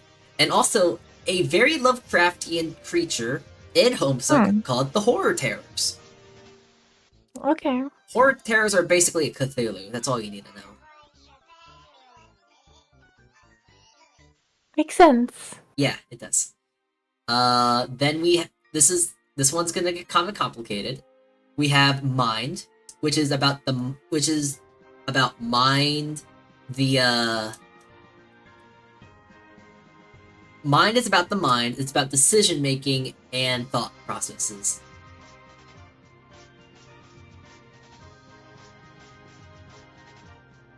Okay. Oh, and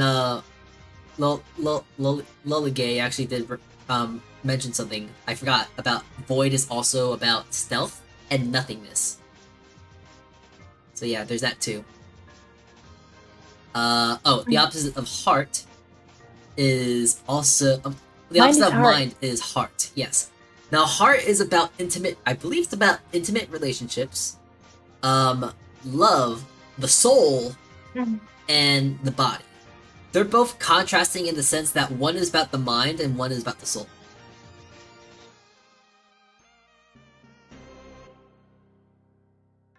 Does that make sense? Yeah. Okay. Then we have hope, which is literally hope, optimism, impossibility, stuff like that. So that's what hope represents. And I think magic too in some sense. And belief and religion. Rage. Rage is anger, rage, realism, pessimism, not pessimism, but like realism essentially. Like tangibility, even. The exact opposite of hope. And then we have the last two, which is breath. Breath is very straightforward. It is the wind, freedom, escape, the quote unquote the windy thing. I will not explain that if I need to. I will explain it if I need to. And then we have blood. It's weird, but blood is also I don't know how they're related, but blood is related to the idea of blood brothers, bonds, companionship, and blood. So these are the power types. These are the power types. Abilities. Yes. Then let me see if I actually have a picture of the classes, because they're not. So these are like the elements. Yes, essentially, yeah. Okay. So now let me bring in the classes. This has exposition on it, but I'm not gonna really read it into much because I can pretty much tell you the basic synopsis. Yo, there are a lot of classes. Yeah, these two you don't really need to know because they are special case scenarios. The Muse and Lord? Yeah, the Muse and Lord are very special. They're called super classes. They're very rare exception of classes, and they only really appear within specific scenarios, so we're gonna ignore them. Don't care about them, right? So the main characters have classes, or do they? Exactly, yes. Okay. You actually notice that there's 12 of them, and there was 12 trolls. So each troll has their own aspect, and I know them to heart. It's kind of sad I know them to heart. But Aradia, the red one, the one that's killed over and over again, she is a Maid of Time. Tavros. Tavros is a Page of Breath. So, which is this. Okay, wait. I should be circling the ones I'm talking about. What is it? Aradia. She is this one. I need a better color. And you have this all memorized. Yes, it does. This is rent free. So she's a Maid of Time. Tavros is a Page of Spade, a Page of Breath. Karkat is a Knight of Blood. Kanaya is a Sylph of Space. They're insufferable pricks who will most likely complain about how I misspelled their name. Who? The descriptions are funny. Who? Sylph. Oh, Sylph. Or Slip. Sylph. It's misspelled. Yeah. Very meta. Very meta. Witches. Very meta. I think. Oh yeah, Fefri. Fefri is the Witch of Space. Witch of Life. Solix is the Mage of Doom. Vriska is the Thief of Light. Thief of Light, and everyone hates her. Yeah, Thief of Light. Aridin is the Prince of Hope. Gamzee is the Bard of Rage. Equius is the Heir of Void. Nepeta is the Rogue of Heart. And this is the one I always forget because it's kind of forgettable in my head. And it's funny because I did all the 11, but I forgot this one. But Seer, who did I not talk about? Wait, so okay, so Seer. Hold on, wait. I need to actually look at the trolls again. I actually forgot, for real. Prince of Hope? Yeah, Who's... Oh yeah, that's right, I forgot, Terezi! Terezi is the Seer of Mind. So yeah, that's all the trolls. Prince of Hope, the Incel. I'll explain why it's an incel, because this stuff actually goes really in depth.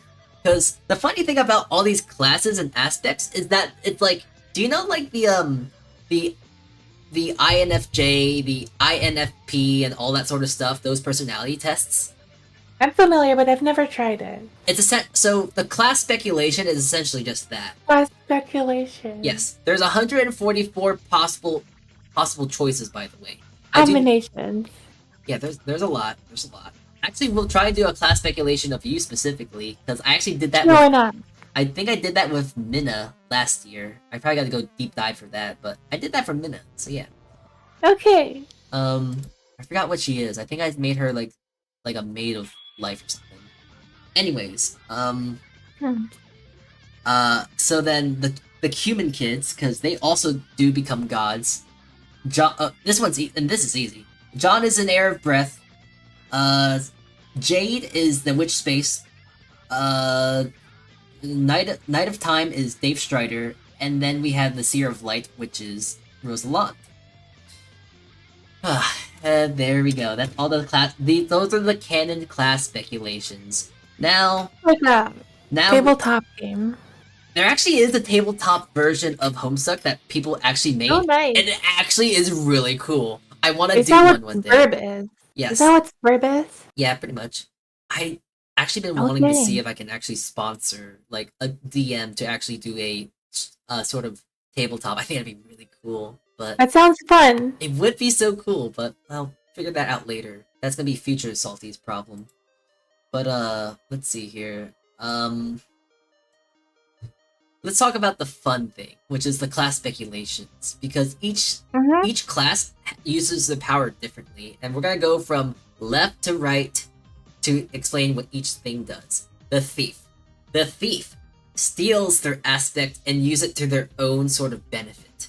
So so I'm gonna also be using canon interpretations to actually explain what they are in universe. So the in-universe canon thief is the thief of light, which is Vriska. The thief of light is luck, prosperity. Light is prosperity, luck, and knowledge. And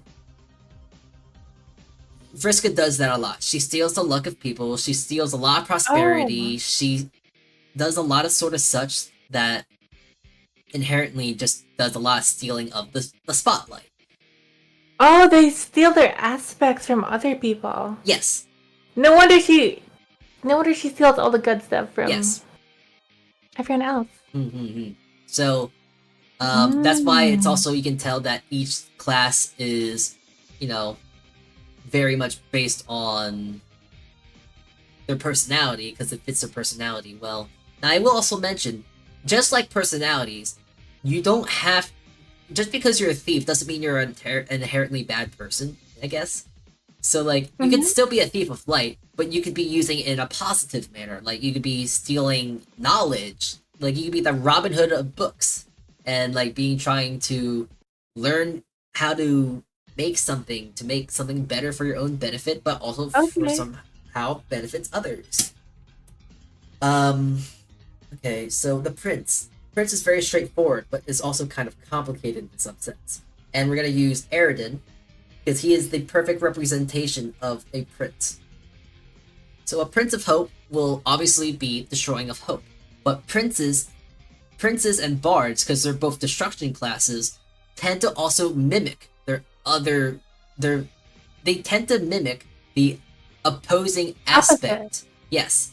So a Prince of Hope would actually be very much of a very angry, rageful kind of realistic kind of person, which is what he gives off real incel behavior, which is kind of fills that archetype of being very stupid and ragey. So he's a Prince of Hope. He ghosts the aspect of rage, and by ghosting the aspect of rage, he's actually destroying hope.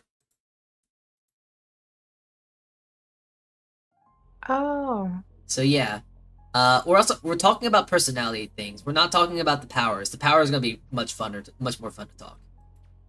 The heir. The best heir is actually John Egbert. He is the heir of breath. The heirs are kind of like a very all-purpose kind of class, because they essentially become their aspect and manipulate it to the way they want to.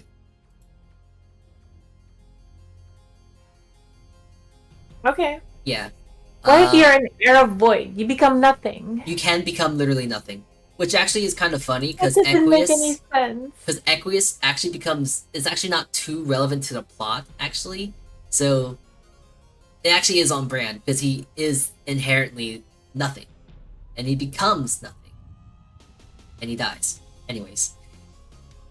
Rogues. Rogues are like thieves. But instead of... They are more literally like Robin Hood. Like the thief you could interpret as a Robin Hood, but the rogue will actually literally steal their aspect and then disperse it in a way that is more altruistic. Oh, okay. Like, let's say, okay, so I'll give you an example of just like a theoretic. A thief of life. A thief of life would steal someone's life to better themselves. So a rogue of life would also be stealing life, but they would probably be more or less stealing life in the sense that they are gonna be stealing from a cargo ship, let's say, and then they steal that stuff to disperse it to people who are also very low on life. So being like a Robin Hood in that sense. Robin Hood. Yes. Okay, so that's rogues. Bards. Oh geez. Oh god. Bards. They're not very... Bards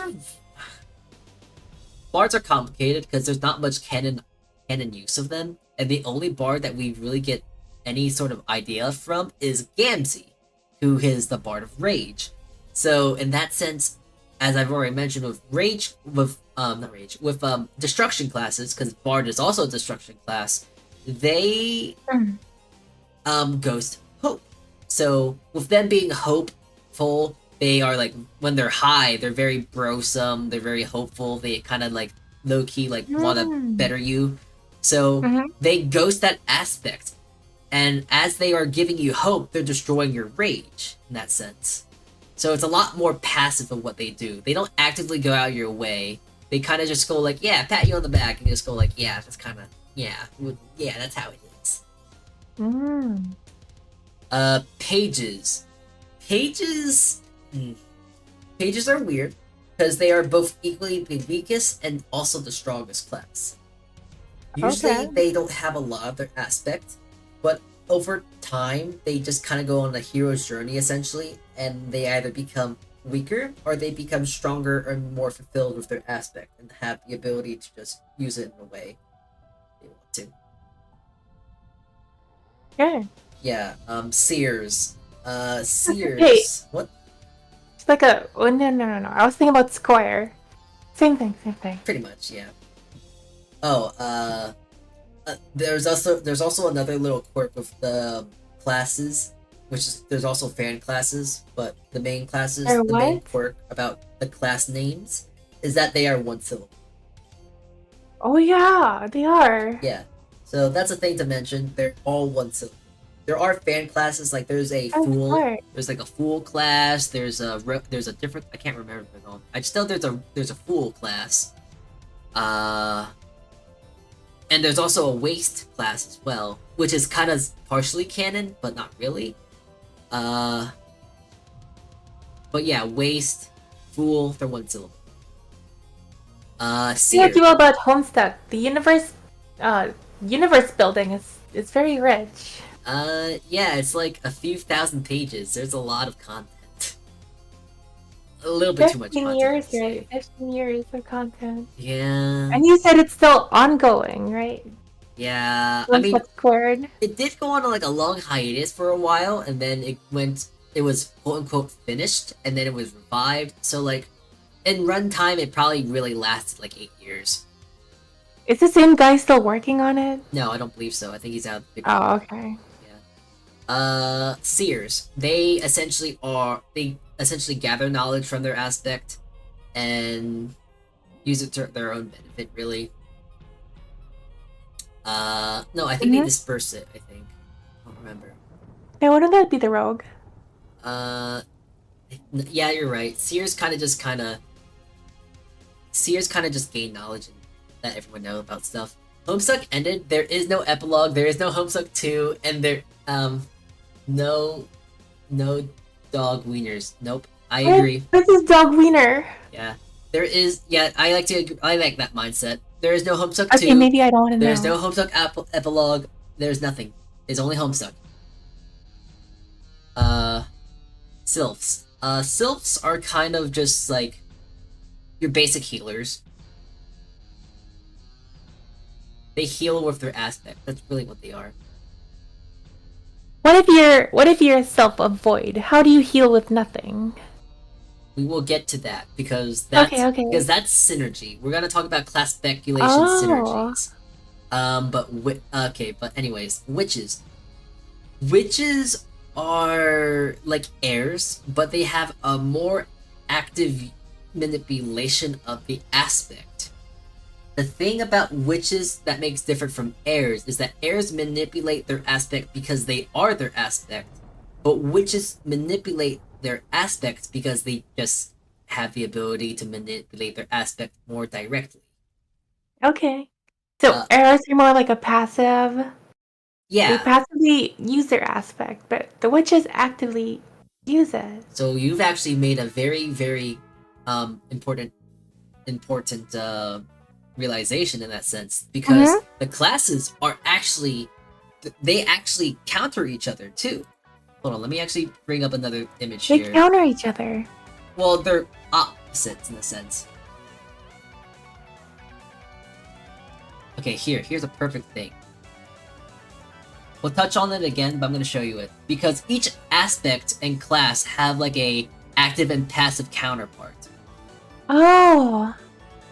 So this isn't exactly the one I follow. There's a whole bunch of interpretation when it comes to this.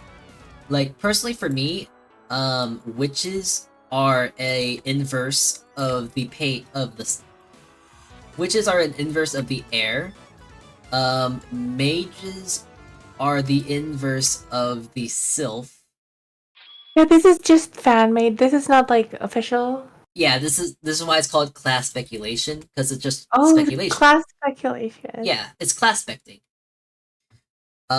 Okay, so maids. Maids are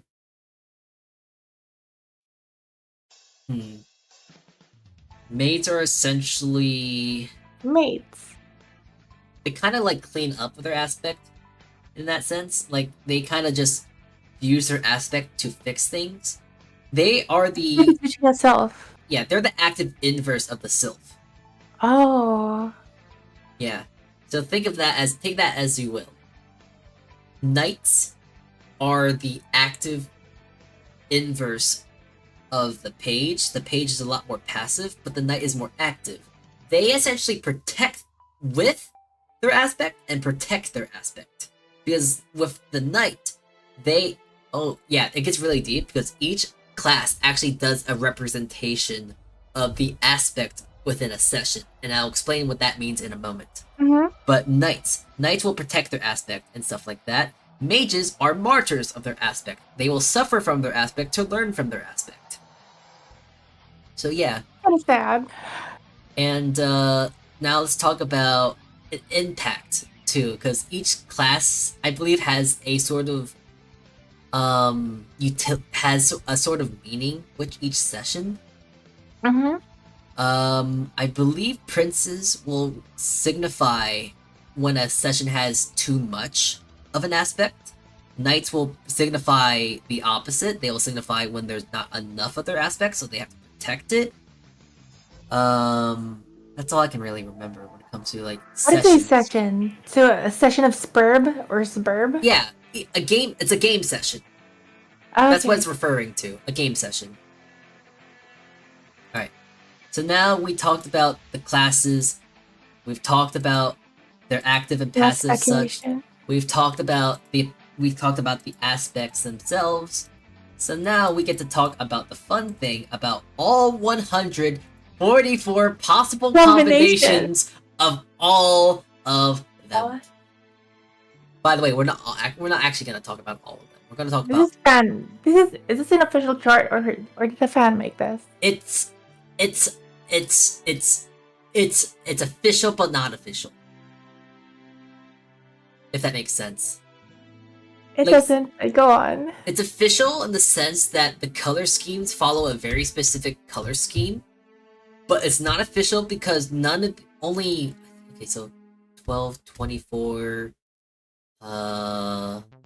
28, 32 are canon. There are 32 canon class specs, but there's 144 possible combinations. Possible combinations. Yes. Only 32 of them are mentioned. Yes. In the Homestuck universe. Yes. And okay. only technically 12 only 20 of them are actually delved into the most. Okay. Yeah.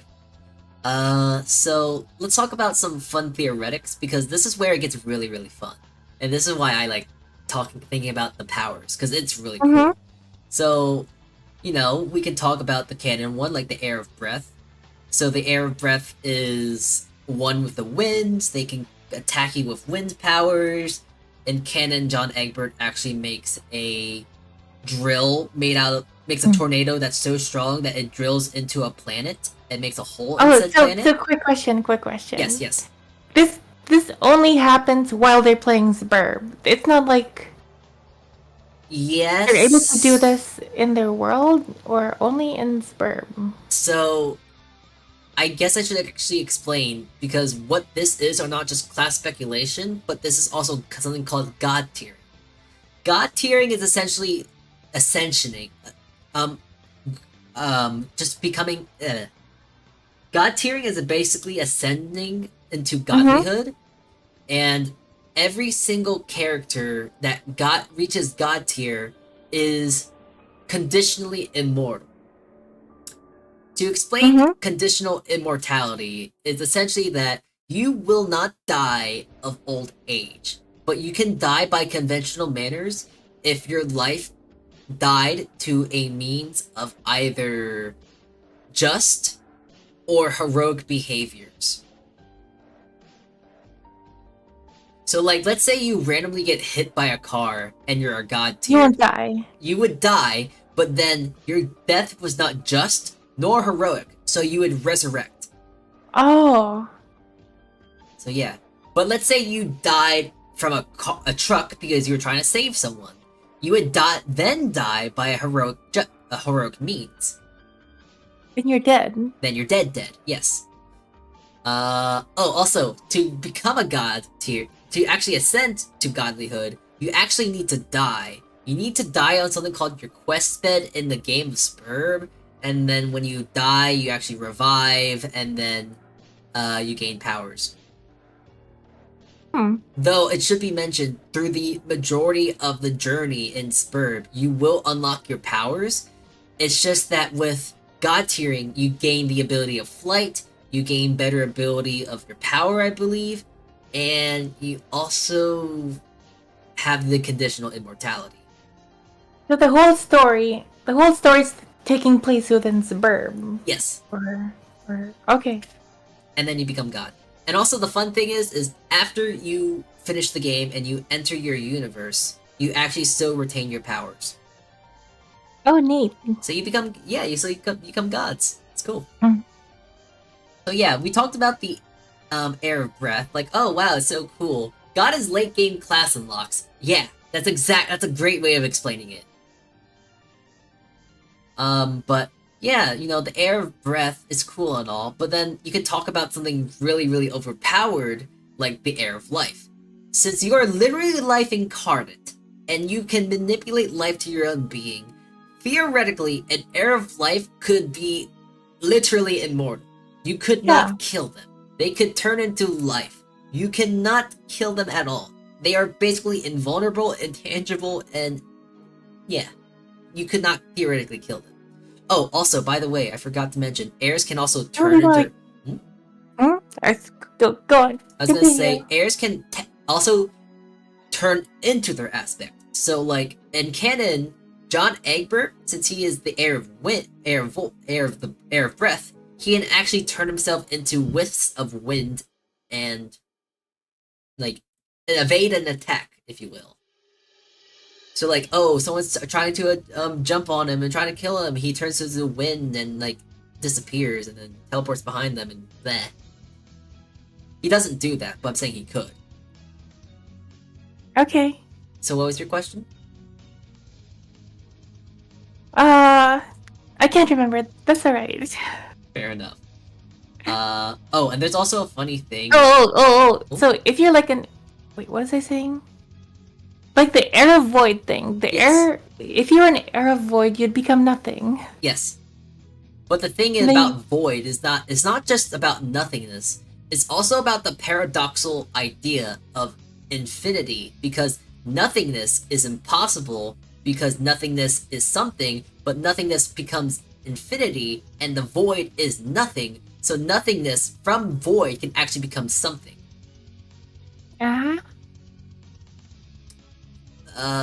Okay, how do I explain it doesn't this? make any sense. Okay, like 0 plus 0 will always be 0. Exactly, but what is nothing?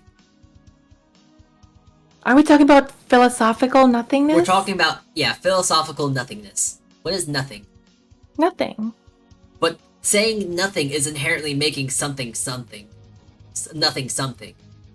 So the true idea of nothingness, like absolute true nothingness, which we can't really describe because that would be making it something, that is the void. Because in that sense, nothingness is nothing, and nothingness can turn into infinity, because nothingness in that sense is literally nothing, and it's incomprehensible, so it becomes something, which makes it infinity because it's nothing. Still don't get it. It's infinity, essentially. Just think of it like that. 0 plus 0 is... 0 is not infinite, though. But 0 is still a number. But it's not infinite. I don't know how to explain this, really. It's just Homestuck logic. Negative 0. It's essentially, that's probably better saying it. Negative 0. It doesn't exist. There's no such thing as negative 0, though. Exactly. That is void. That would be like imaginary. It's incomprehensible.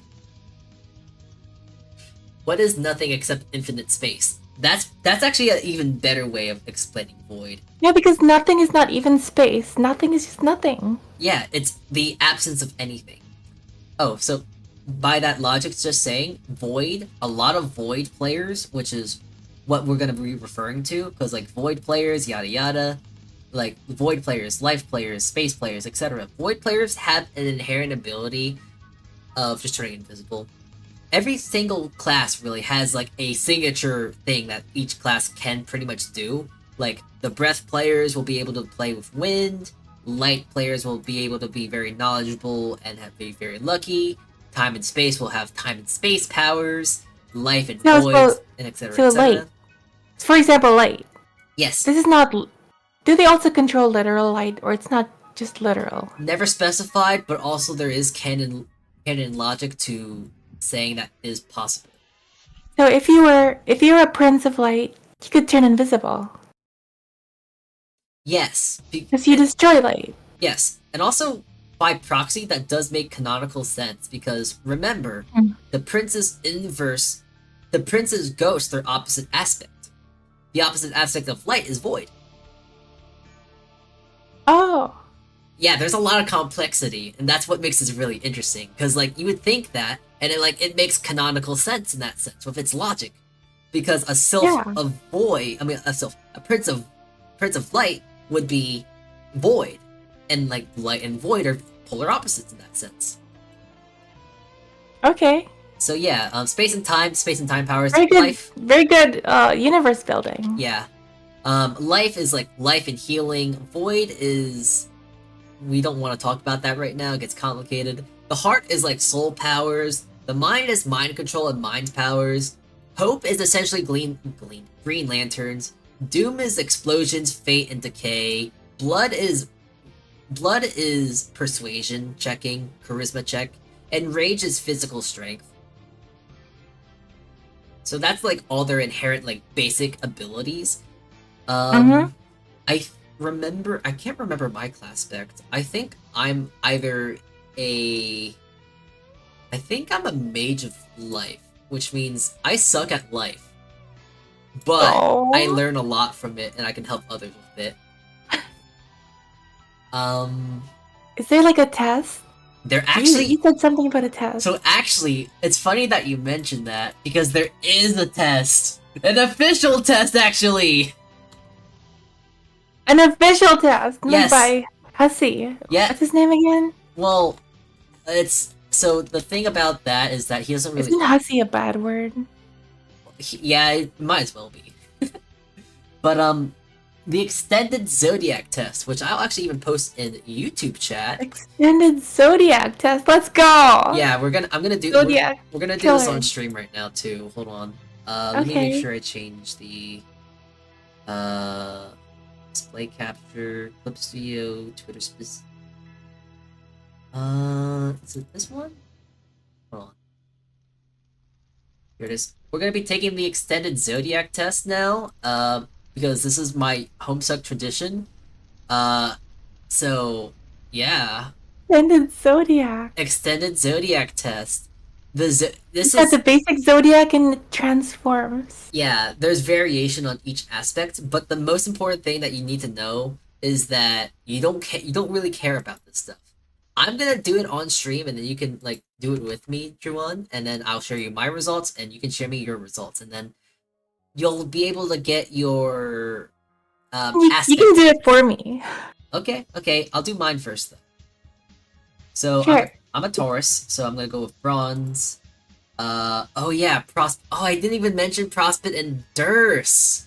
So in Spurb, you actually have 2 lives. Your real life. So you have to. Okay, so in Spurb you got 2 selves. You got your dream self and then your real self. Your real self is the self that you have when you enter the game. Your dream self is when your real self goes to sleep.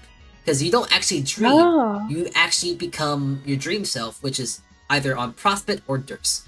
Prospit is full of prosperity, light, happiness, stuff like that. And Durst is like mafia such. So it's like that. Okay. Yeah. Let's see. Lunar sway. Yeah, lunar sways. So I'm gonna do mine thing. I'm always usually a Prospit, but it might change. So let me see. Some people on the internet are negatively discussing something that you hold dear. You can just let it slide, or you can get in there and defend it with your life. How do you respond? Some people on the internet, are negatively discussing something about you, really. Yeah, so I'm gonna care. For me, it's like I'd stay out for the most part, but like correct some factual errors I might notice. So, by the way, I've taken this test so many times, so I might not even say the answers. I just kind of memorize the test at this point. You're all set to cook dinner when you realize you're missing a couple key ingredients from the recipe you're using. What do you do? This is official. This is official. Yes, this is 100% official. Okay. By the creator of Homestuck and HiveSwap, right here. HiveSwap is the game. Oh, okay. I would, honestly, it depends on what I'm cooking. If it's something I've made before, etc. Follow the recipe, but use a couple of substitutions. That's what I usually do. How do you feel about meeting people online for the first time? Only excited. Actually, quite positive. No, I'm gonna be optimistic.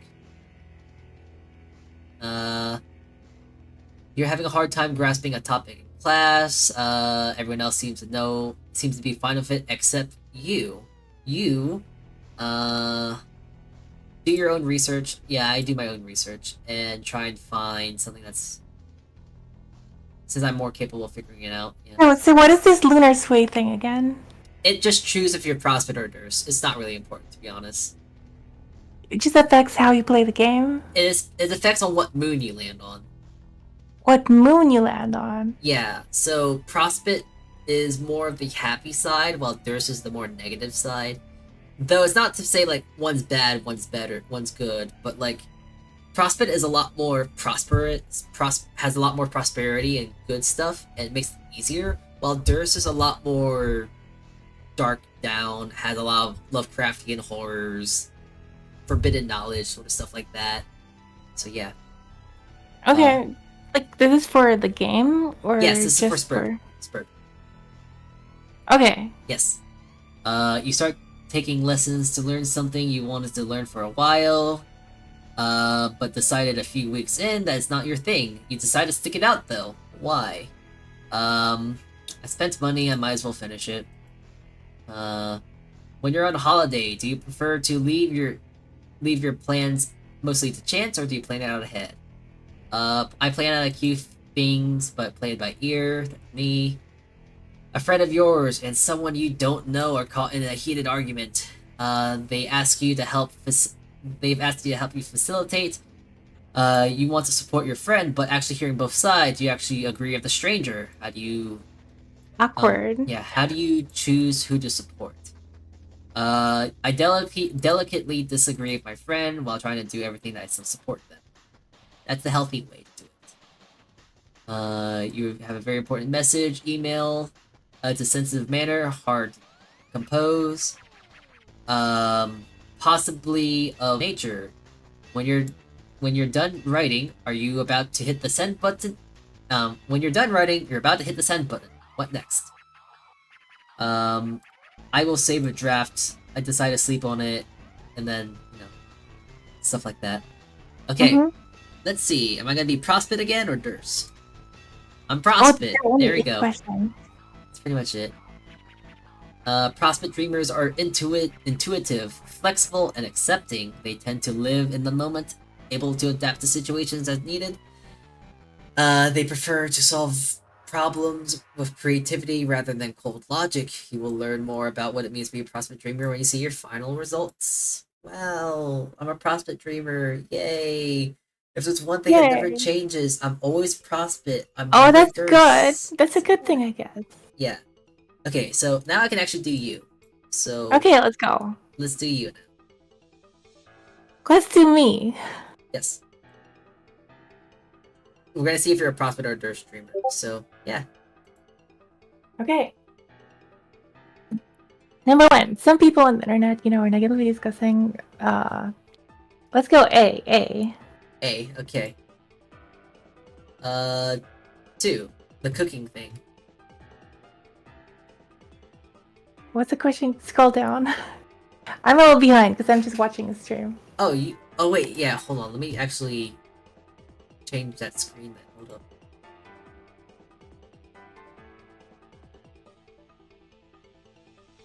There you go. Now you'll be able to see it. Oh, now I can hear the music too. Okay, let's go. You're set to cook dinner. When you realize you're missing a couple of key ingredients for the recipe you're using, what do? Toss out the recipe and completely wing it, find a different recipe? Honestly, depends on what I'm cooking. Follow the recipe but make a couple of substitutions. I'd go with A. A, okay. How do you feel meeting online friends?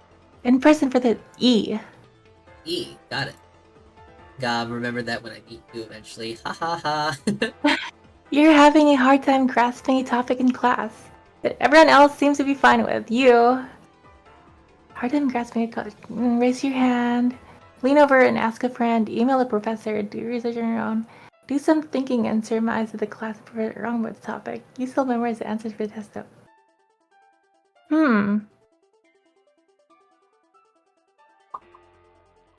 Probably D or E. Let's go with E. Okay, E. 5. You start taking lessons to learn something new. Language, class, art, bartending, but decide a few weeks in that definitely isn't your thing. You decide to stick it out. A. You spend money. Already your schedule. A. Let's go with A. Okay. 6. When you're on holiday, you prefer to wing it. You said A. You just wing it? Yeah. Alright, A. 7. A friend of yours and someone you don't know are caught up in a heated argument. They've asked you to help facilitate. You want to support your friend, but after hearing both sides, you actually agree with the stranger. Who do you choose to support?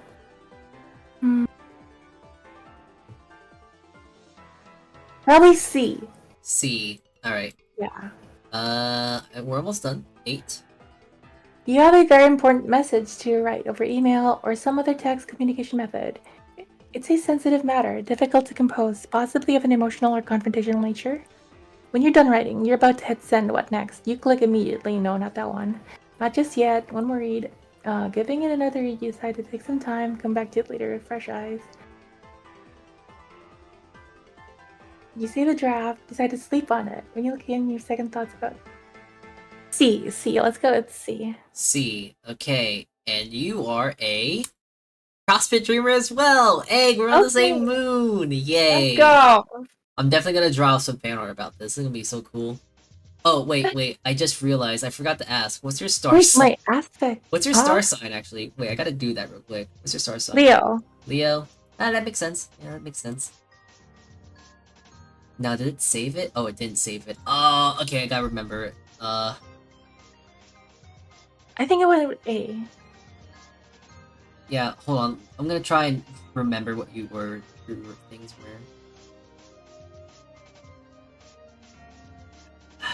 Actually, do you remember what your answers were for like 1? 1 was A.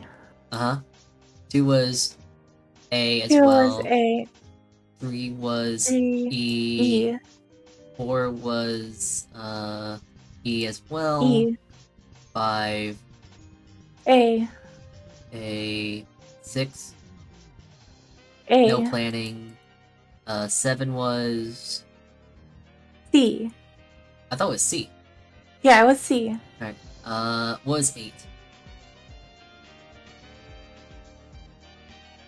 C. B. Okay. No, it was C. Oh, C. C. Okay, C. Okay, cool. Right. Same thing. So far we already got some people in chat saying that they're Durst and they're Time and Prospect. Ooh, a lot of Time players. Oh, wow, that's cool. Time players. I don't know why. I never find Time players. Aspect. Alright, so I'm gonna do mine first. So, okay. I'm gonna get into my thing. Also, I'm not gonna read these out, because, yeah. You've read them many times. Yeah. I'm always a part of ensemble. Not always, though. Lots of time. I'll definitely lean towards... Actually, you know what? I definitely motivate people. Are you more compelled to be inspired by feelings? I'd be totally fine not knowing everything. When you hear someone explaining something to someone in a way, I provide a correction or two. Time travel or space travel? Space travel, no question. Time travel is too worrisome to worry about. If you work on a project, the end result or the process? The ends justify the means. Which option best describes you? Importantly, understanding myself or thinking rationally? Understanding myself. What idea is more interesting to you? Potential or actions? I want to understand my potential, that's more better. What better describes your attitude? Definitely having convictions and beliefs I like, or casting doubts on beliefs I like. Can't decide, really. When circumstances are intolerably bad, oh, this one never changes. Better solution first. I'll do whatever I can to help them, and feel absolutely horrible. Would still probably end up doing that. All right, I am a. Let's go. Time player. Whoa, that's new actually. Wow. Okay, I guess we're all just time players then. Hello, Trav. I'm also just gonna inherently just go back here because I'm now gonna cheese this. That's cheating. You're cheating. I know. That's exactly the point. I'm exactly gonna do exactly that. Go back and cheese out because I want to just really be. Okay, hold on. You're trying to cheat. You're cheating. You're making up.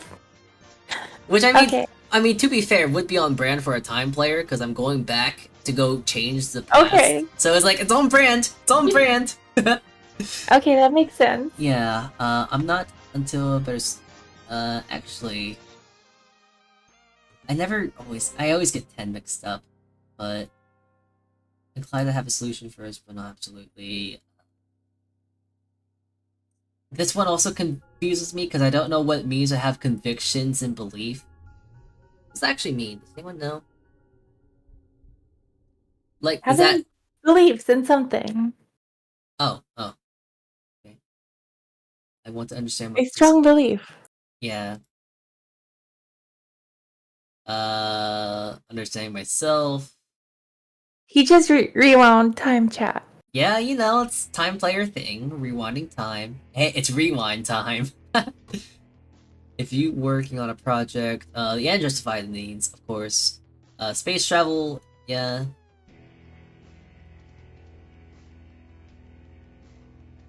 I'd probably stay out of it, honestly. Nope, wait, I do that. Sounds fishy. Kinda sus. Among Us. Totally fine not knowing everything. I'd be... Okay, there we go. Now I'm done! Yeah! No! Void. That's nice. No, I don't like that one either. I want to get void. I don't like that one either. Hold on, I'm manipulating the system. Well, I guess you're voiding your previous answer, so exactly. It's still in character. Yep, we're still in character. We're still in character. And lore accurate. Lore accurate. I changed times and also voiding all things until I get the one I want.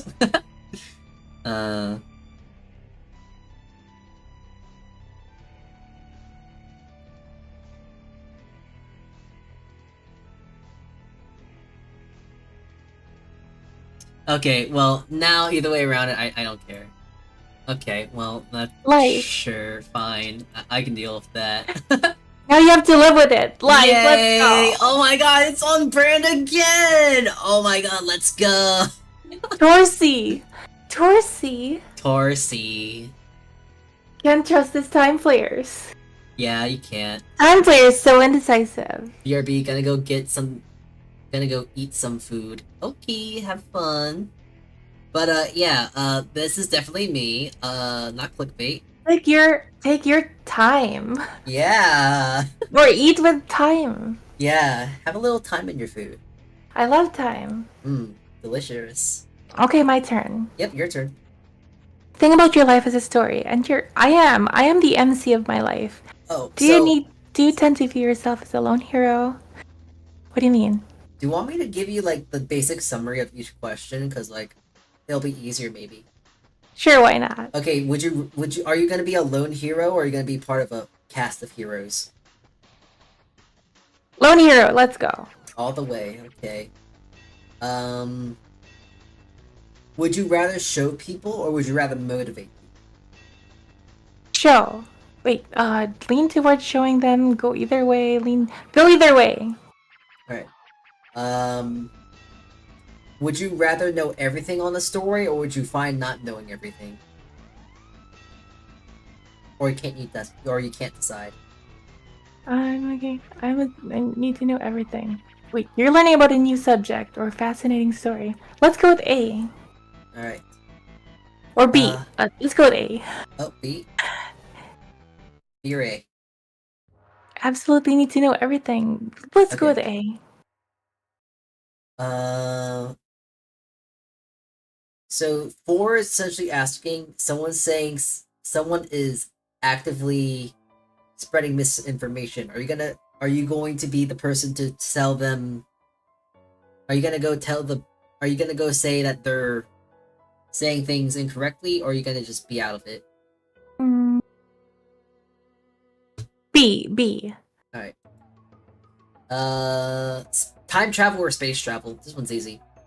Time travel or space travel? Lean towards time travel. Too hard to choose. Lean towards space travel. Time travel. So A? Yeah. Alright.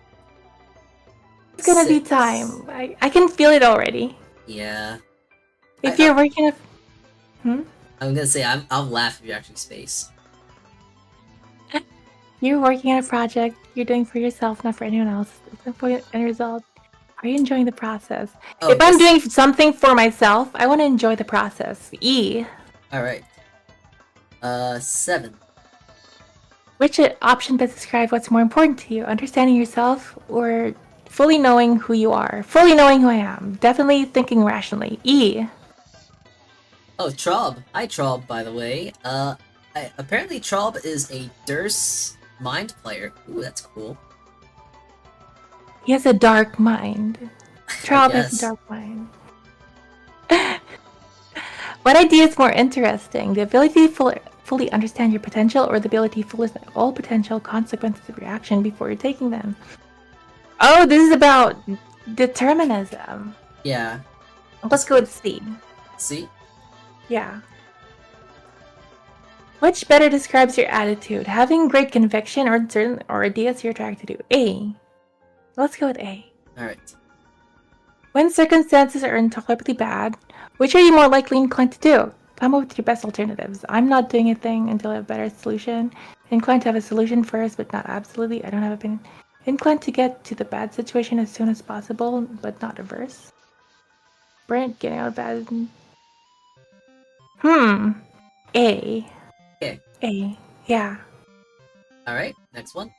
If you see someone suffering, are you most inclined to do whatever you can to help them, or is it your instinct to relate to their suffering, to empathize, or without necessarily considering how you help?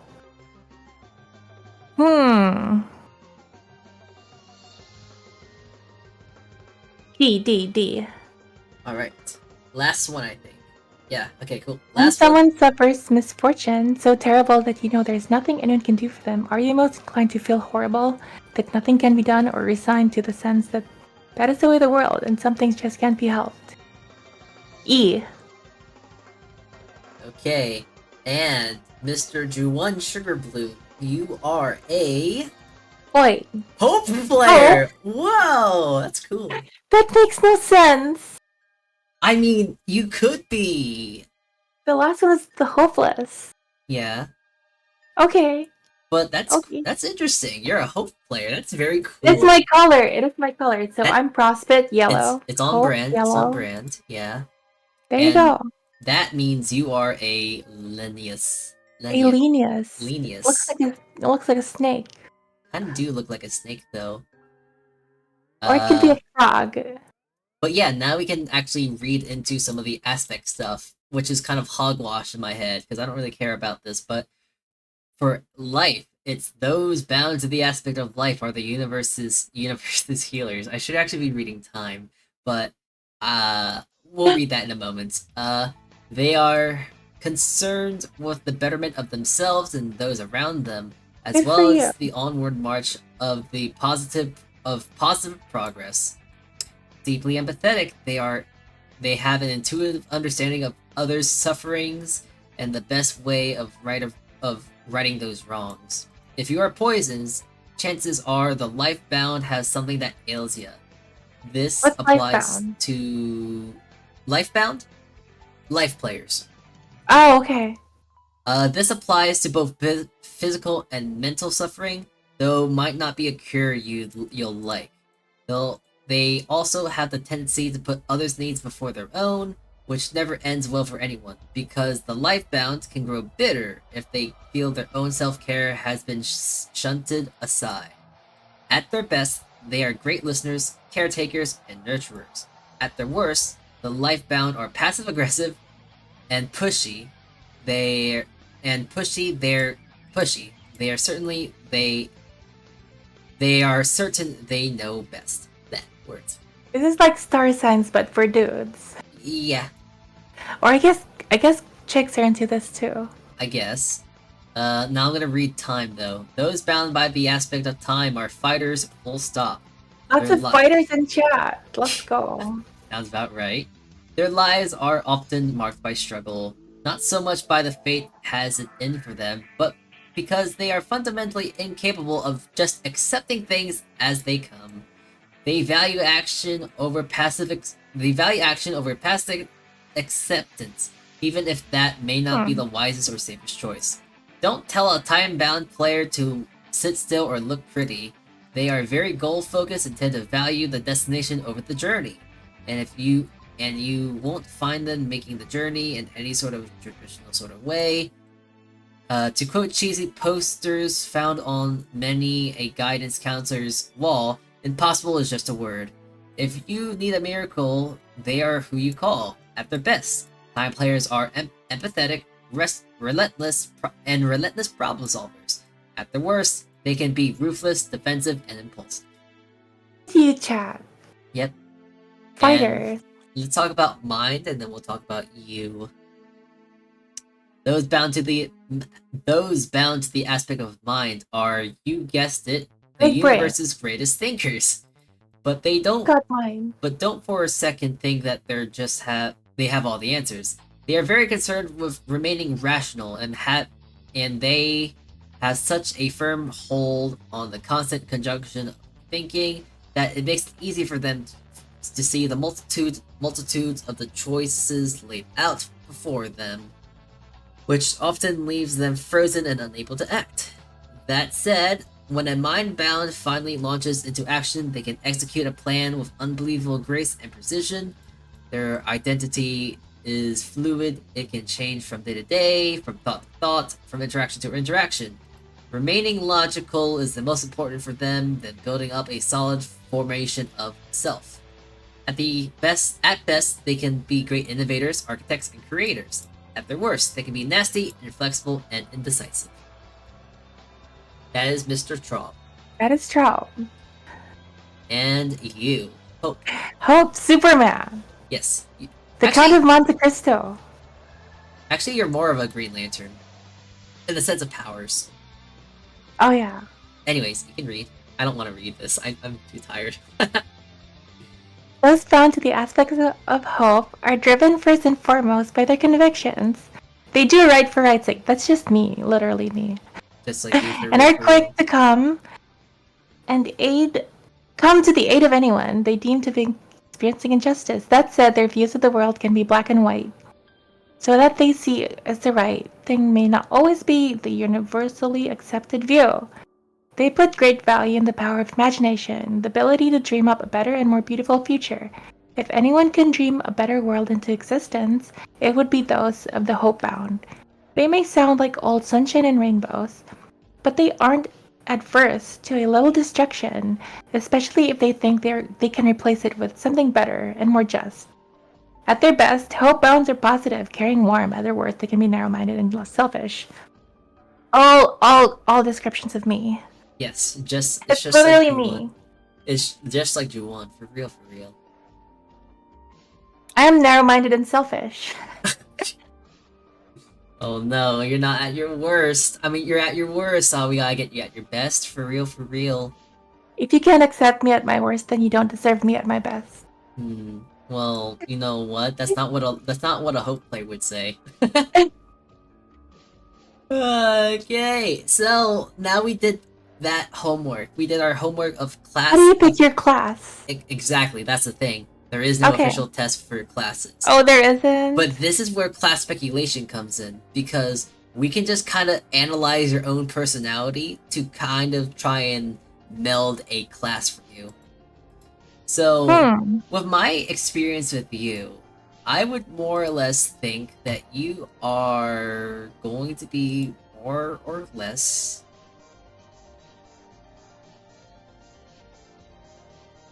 A witch. I'd see honestly more. A knight. I would first of all see you more as a passive class. A seer, not seer. A knight, maybe. But I think maybe a rogue would probably work best. A rogue. Yeah. You thief. I steal people's hope. Well, no, that's a thief. Oh, I give hope. Yeah, you give hope. You take but give hope. I take but give hope. Oh, that sounds just like me. Yeah, I'm so good at this. Wow, I'm literally, literally. And like, you can put up shop. Yeah. You'll have your own homebound. No, not homebound. Homestuck. Homestuck palm reading. Oh, jeez. I think I would be quartered and shot. only open once a year. Oh, actually, you know what? That'd be fine then.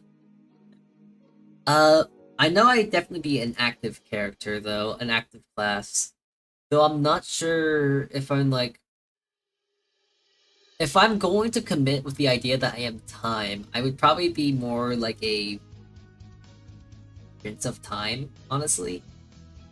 I waste a lot of time actively. Like, I actively waste a lot of time, so that could be seen as destroying time. So I could be a Prince of Time in that aspect. But if I also go with the idea that I actually might be a life player, I could be more or less a mage of life. Because boy howdy, does life not want to be nice to me sometimes. Yeah. So yeah. So yeah, I'd probably be either a Prince of Time or a Seer of Life. Although it's also possible that I could be a Knight of Life as well. So actually now, since we now have our own class speculations, we have our class specs, our god tiers, our sort of stuff like that, we can actually now talk about the last thing to probably end off today's stream. Because, oh my god, we've been live for almost 3 hours. Jesus. What is the power of, Homestuck? Yeah, you know... Homestuckism. 365 days of the year, you can only talk about it once. So yeah, it's on brand. How do I figure out what class it builds up over the year. It builds up over the year, and you have to release it into the bucket. Yeah, okay, well, hold on. So how do you figure out classes? That is just, what kind of a person you are. It's a personal thing, I guess. I don't think Rez has done the test. I believe he has. Yes, he's time. Yeah, he's a time player. So, how do you utilize your own time? Do you waste it? Do you give it to others? Do you spend time with others? Like, you know, stuff like that. That's something that you probably have to speculate on your own, unfortunately. But let's talk about theoretic powers. If, like, let's say you and I were thrown into a game of Spurb, what would happen to us? So actually, fun thing is, theoretically, if we were to get into a game of Spurb, we would just die instantly. We would be in a void session. Why? Because for a proper session to actually be possible, you need a space player and a time player. We have plenty of space players, but we have we have plenty of time players, but we have no space players. And space players are actually the most important player because they actually have the power to make the new universe. And by the way, this is now a good time to talk about that the entire universe in Homestuck is a frog. It's a frog.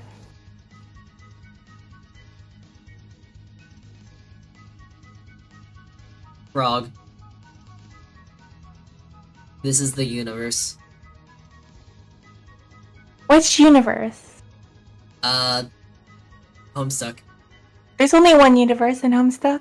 Well, this is the kids' universe. The one that they created the and one that destroyed? the one that the trolls made, yes. And then this is the one that this is the ultimate universe, I guess. The universe that the kids make. This is the universe that the trolls made. Did they undo what the trolls make? Yeah, this is the universe the trolls make. And this is the universe that the kids make. It's essentially either way around it. Homestuck is the Who created Spurb? No, just the universe is just the frog. But who created Spurb, the game? That is not known, actually. That is unknown. But it has the power to change the universe. I think Spurb itself is just an entity. Ah. Yeah. I mean, there are some things to talk about, like Lord English, Doc Scratch, the chess people, stuff like that, the king, the black king, the white king, and stuff like that, but that's also specific more to the actual story of Homestuck than anything really that's a part of Spurb. So We've only touched the surface. Oh no, we've only just glanced at the surface. So but yeah, anyways, our essentially saying our session would be a void session, so we would just die instantly. But let's say we did have a space player. Let's say like maybe Minna or maybe Abby are space players. Our theoretic powers. So your theoretic powers as a rogue of hope, you would be able to. Okay, we gotta be creative with this because rogues are kind of weird.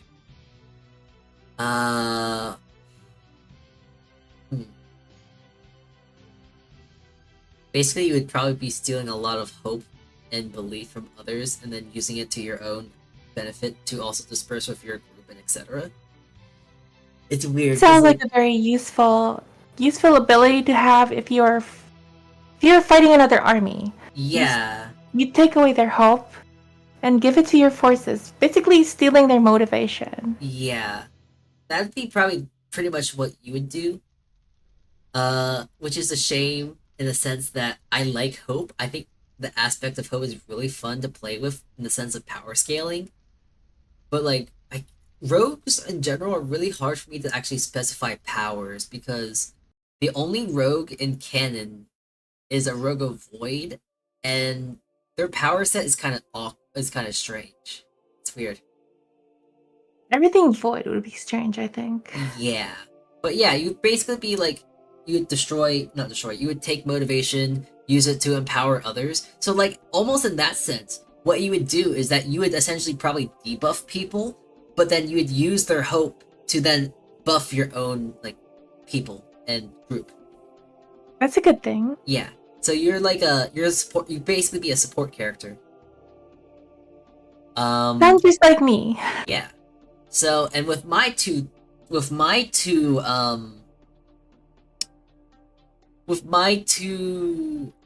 possible titles, the mage of life would be a support character as well. I'd be a healer, and I'd just be able to use knowledge of life to actually fight okay, so I would use knowledge of life to actually use it to my own benefit and knowledge, so I could find out stuff about life, use that to either empower or energize or heal others. So that's a way I could be utilizing life, which is kind of boring, admittedly. However, a Prince of Time, though, is kind of awesome. So, a Prince of Time, they destroy time. But the fun thing about a Prince of Time is that you could stop time. You could do, the world. Wow, Zawaldo. But, not only that, you could also be... Zawaldo. Yeah, you could also be King Crimson. Because King Crimson skips time or deletes time. So so a Prince of Time could delete specific segments in time. Almost in a way, a Prince of Time could actually retcon something in a way. So let's say, as a Prince of Time, I could delete the point of time to when, I was born, I guess. And that would create a paradox. And that could create a paradox, yes. That would be, but the thing about that is that paradoxes are also very much a part of the time aspect, which is very funny. So then I could actually then destroy that paradox to make sure that I still exist. Yeah? Yeah, exactly.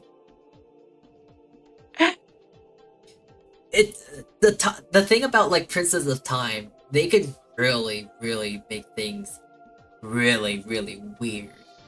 But yeah, Princes of Time could destroy time altogether. They could destroy parts of timelines. That too, they could probably destroy, if they get strong enough, entire timelines, in the sense that they could destroy almost entire universes in that sense. But not the actual universe itself, but within each and every single timeline. It's weird. There's timelines in Homestuck, by the way, and different universe AUs, but they're different things. It's weird. This is why I hate time travel, plots. Yeah. I mean, shows that use time travel or timey-wimey stuff. I mean, the good thing about time travel in Homestuck, though, is that they really simplify it, because they say that in Homestuck, there are gonna be many variations on one session. However, there is gonna be the alpha timeline, which is the only timeline that can't really be affected by time travel. Other than going into the past to go help yourself. And that's really it. But the thing about that is that we talk about timeline jumping, so you could get other variations of a timeline. So let's say you are a witch of time. You could then, by that idea, manipulate timelines to bringing other versions of yourself from specific timelines to your main alpha timeline. Which is essentially saying, like, timelines are just alternate universes. So there should be many universes. Yes. Not just one frog, many frogs. Yes, but that is actually this is how Marvel universes work. Yeah, but that's the funny thing is because there's only one true timeline where you would succeed. That is the alpha timeline. But even at that, the alpha timeline, you might not even succeed. It's just going to be the most likelihood of success because let's say you and I get into a session. We would be in a void session. There would be no feasible way we could actually win. But we would still have an alpha timeline in that sense of like the most fortunate one. And what would that be? Probably like beating the game, but we don't have the frog. So we can't get into the new universe. We're stuck in our dead universe, and eventually we succumb to the void. That's really it. So each session of Spurb creates a new universe. Yes. Oh, and the thing is that if you so let's say a void session, you would become a horror terror, or that's the fanon interpretation of void sessions. Void sessions will actually make the characters in void sessions will make a product of the players turning into an amalgamation of horrors called the horror terrors, which are these abominations out in the outer ring, which is near Durst. So the fanon's interpretation of horror terrors is that these are actual players from failed Spurb sessions, and the reason why they know so much is because they actually played sessions in Homestuck, in Spurb, and that's why they also want to try and help Dursites. But the thing about that is that even though that they want to help them, they also want to corrupt them as well, because their mind is so corrupted by the void. So, Durst people who are Durst streamers don't always want to listen to everything about the horror terrors, because eventually they go into this form of grimdark right here. The stream can't see it all the way, but this thing right here, to where you become like almost powered up, but you're corrupted, and you can eventually corrupt your game and glitch out your session and kill everyone. So yeah, that's Homestuck. Well, at least that's the Homestuck I'm interested in. So, yeah. Class speculation, fun stuff. Power scaling, fun stuff. And yeah, it does. I just like this stuff so much. The reason why I still like thinking about Homestuck nonsense like this is that this stuff is just kind of fun. I like power scaling. I like superpowers. I like magic and all that sort of stuff in between. The way they set up aspects and class and signs. Yeah. I think that really encourages like OC making. Yeah, and like if we want to talk about that, like Homestuck OCs, like there's a lot. Like there's a lot of them. Like a lot of them. Like a lot of them. Like in My Little Pony, you only have 3 races, or at least 3 main ponies. Like technically 4. Earth ponies, if you really want to go Alicorn, but you only have a few number. Yeah. But for Homestuck, you've got 12, and then you've got the 12 zodiac signs, and then you've got the 12 aspects in the 12. And then you can also make them humans as well. Yeah, or troll.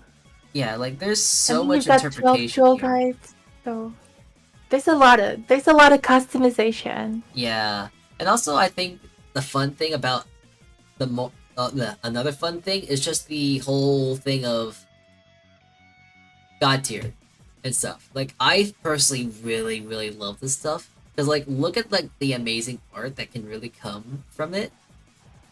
It's like so cool. Very toony. Yeah. It's like hold on. Here versus. It's also kind of fun because it's like, oh, what if you put this god tier versus this one? It's like in universe like versus debate. Like which is the strongest Oh class? no. Yeah, this is the fun. This turns into chaos. This is the fun stuff. This is where we start talking about real fun stuff. Because then we can talk about inverse debate, like in universe debate. We can say like, who's the strongest one? Who would be the most viable one? Who is the most strongest one? How would you speed run? So how would you speed run Sperm? Could you speed run Sperm? What would be the strongest class spec? What would be the weakest class spec? Yada yada yada yada yada. Exactly, essentially what I'm trying to say. Which is the strongest? Which is the quickest? Which is the fastest? Who's the strongest fictional character? My fictional character is stronger than your fictional character. Exactly. Who is the strongest fictional character? Oh, this just takes me back to those Dragon Ball Z versus Marvel or DC. Yeah. Oh, hey, look! Hey, speaking of which, it's a Homestuck character versus Goku! By the way, Lord English would actually completely just pulverize Goku, because Lord English That is Lord English? Yeah, Lord English is this thing right here. Lord English basically is, I don't know how to explain it, but like, okay, so essentially, first of all, they're omnipotent, they're omnipresent, and they're invincible. So like, Goku literally can't do that. Unless he like calls in Zeno, and then it's like, okay, but then it's Lord English versus Zeno, not Goku. Like, Goku actually would not be able to destroy Lord English. Don't question it. Do not question it. Just know that he is not. He could not solo. That's all I gotta say. I think people don't understand what omnipotence means, but that's okay. Oh yeah. There's also another fun thing about like I don't know what it is. Another fun thing about class speculation is that you can also do it with like, you know, fandom characters as well. Like, you can do it with Undertale that I'm kind of showing off here. You can't exactly see it. Like, there's Undertale characters. I'm pretty sure there was a Marvel thing I just saw.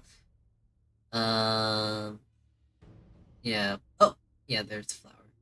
This is opening my eyes to a whole new universe. Exactly. Like, you can do... I'm pretty sure I've seen these things before. I just didn't know what they mean. Now I do. And, like, the fun thing is... Oh, wait, hold on. Yeah, I'd win. Class speculation. Literally.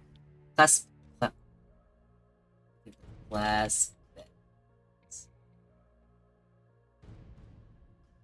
speculation. Oh, okay, class specs. Just general idea of class specs. You could theoretically just start. Look, here's a good example. It's a very strange example, but you could give Sonic characters their own class specs in that sense. You can really just give any character. Give anyone. Yeah, because like it's essentially a personality test. Yeah. But it's not just a personality test, it's really just it's a Homestuck. It's an analyzation of a person's being into a power. Like, look, here's a Steven Universe one too. That's actually a fairly popular one, I think, because I think there's a lot of crossover.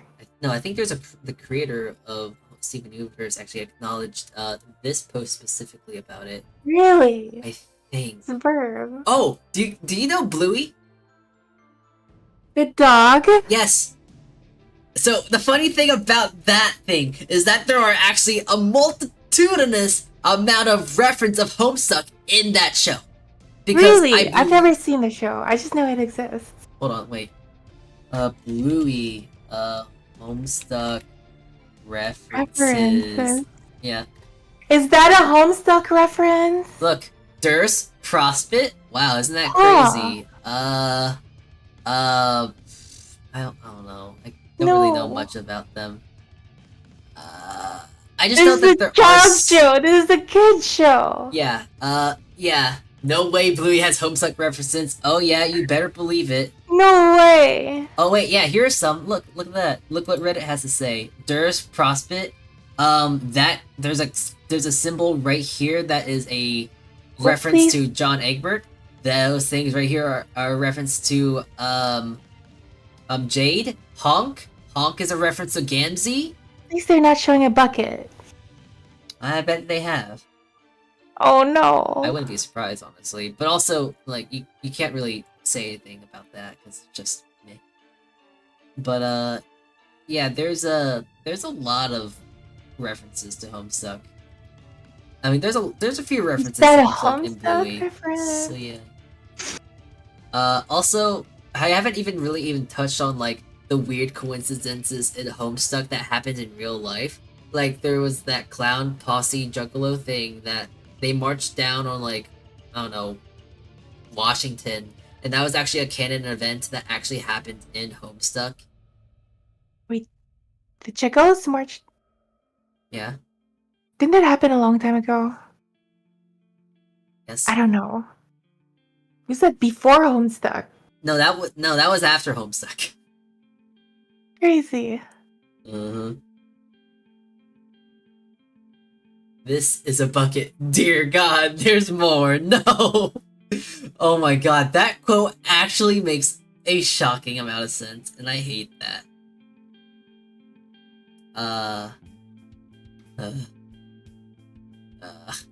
Look up VTubers. Oh, that's already a thing. I know that without a doubt in my line. Hold on.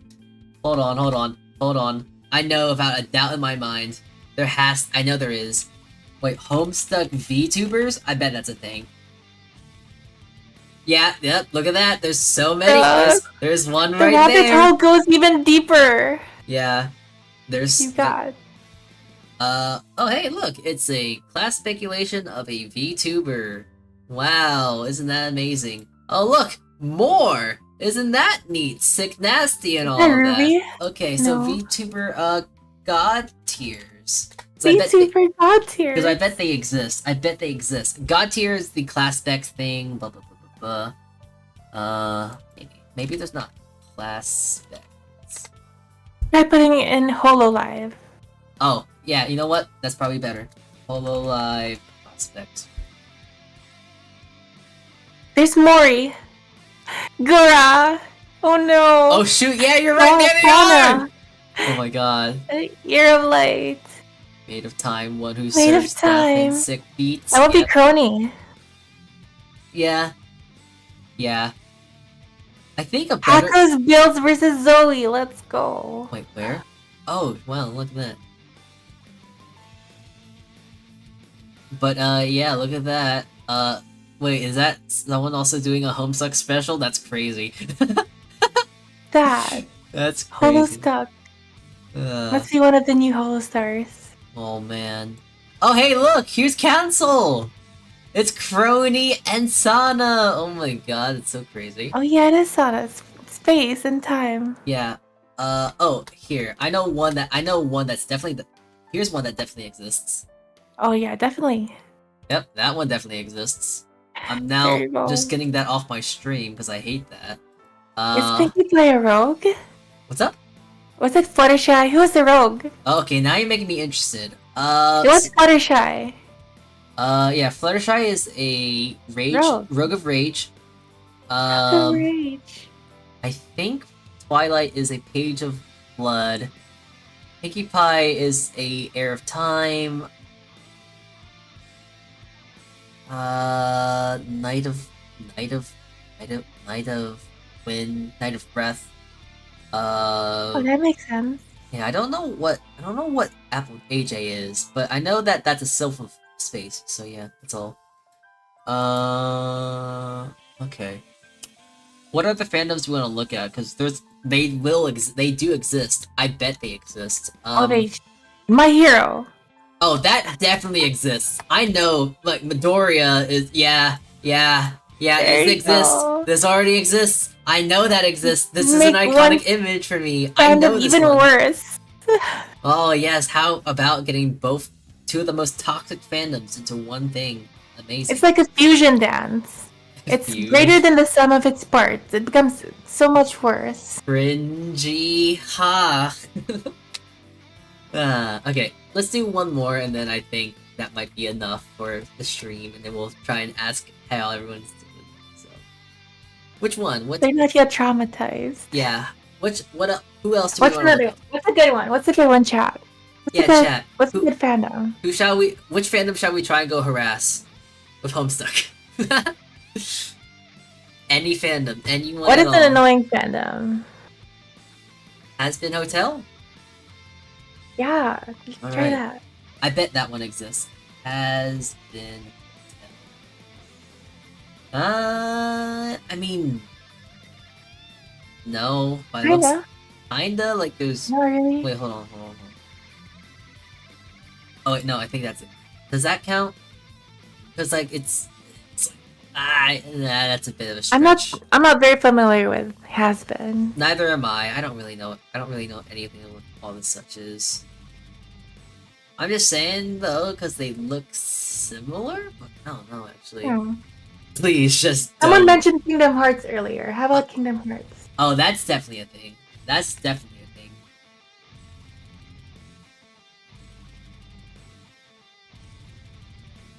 Oh yeah, look. That's Sora. Sora. And then there's like that, and then there's that. And then like, oh wow, look at that. Ooh. Roxas. Yeah. Yeah, this is definitely something of all time. Mm-hmm. Definitely something of all time. Heart of Soul, Air of Heart. I can see that. Yeah. It's too much.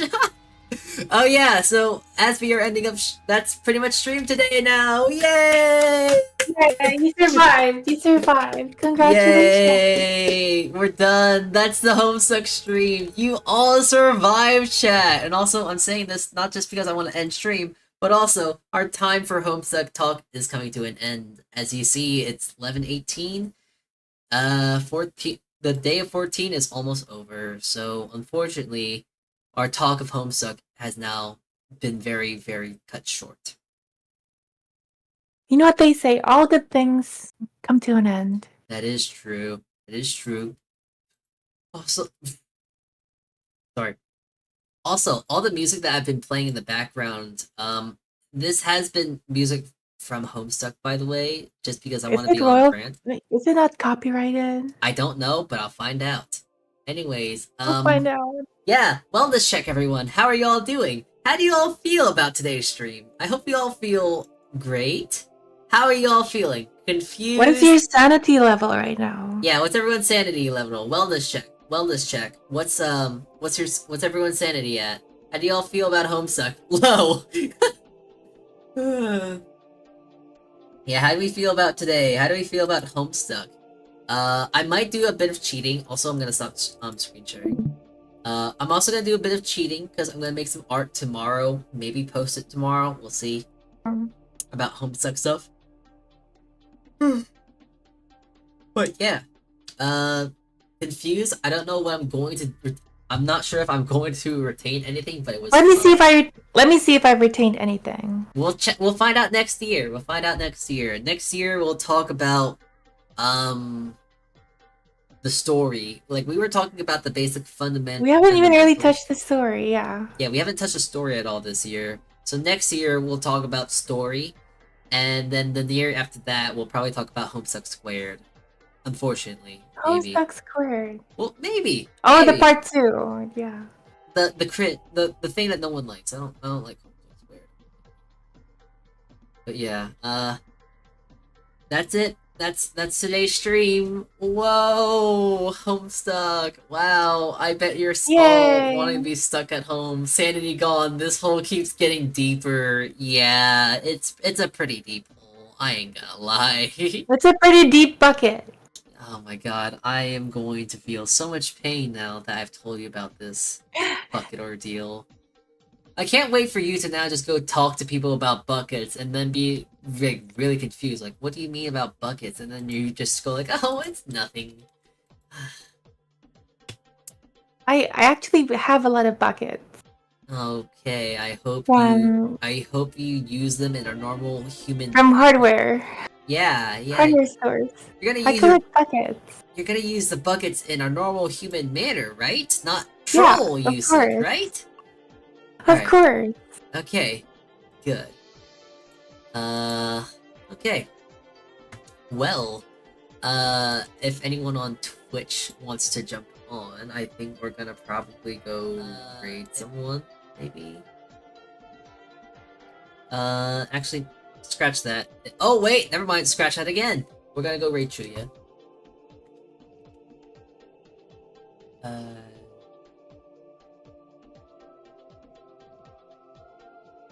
Good night, everyone. Good night.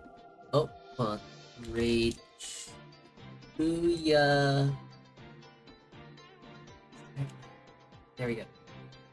We're gonna go raid Chuya. We're gonna go say hi. If you wanna jump on the raid train, go on Twitch. So, thank you all for tuning in today. Thank you Thank you. for experiencing the once in a year lifetime talk about Homestuck. Juwon, I hope you definitely did learn something from today's stream. I learned so much. Yeah, I hope it was at least kind of good. It was good. You got cursed knowledge. And cursed knowledge. Yeah. Ooh, actually. That I will spread across the universe. Yeah. Hey, now since you're also older than me, since you're gonna live longer than me too, you're gonna be able to tell generations and generations about the horrible nature of Homestuck now, right? Sure. Alright, good. Well, Homestuck will live on through me. Oh boy. God. Even as the universe reaches its closing moments. Like the frog. I will keep the frog alive. Nice. Alright. Well, I think that's it. I am going to go. I'm gonna end stream. So, do you want to say anything before we go, Juwon? Nothing really. Otsukichi. Yeah, okay. I agree. Otsukichi, everyone, and ciao. Bye-bye. Bye-bye.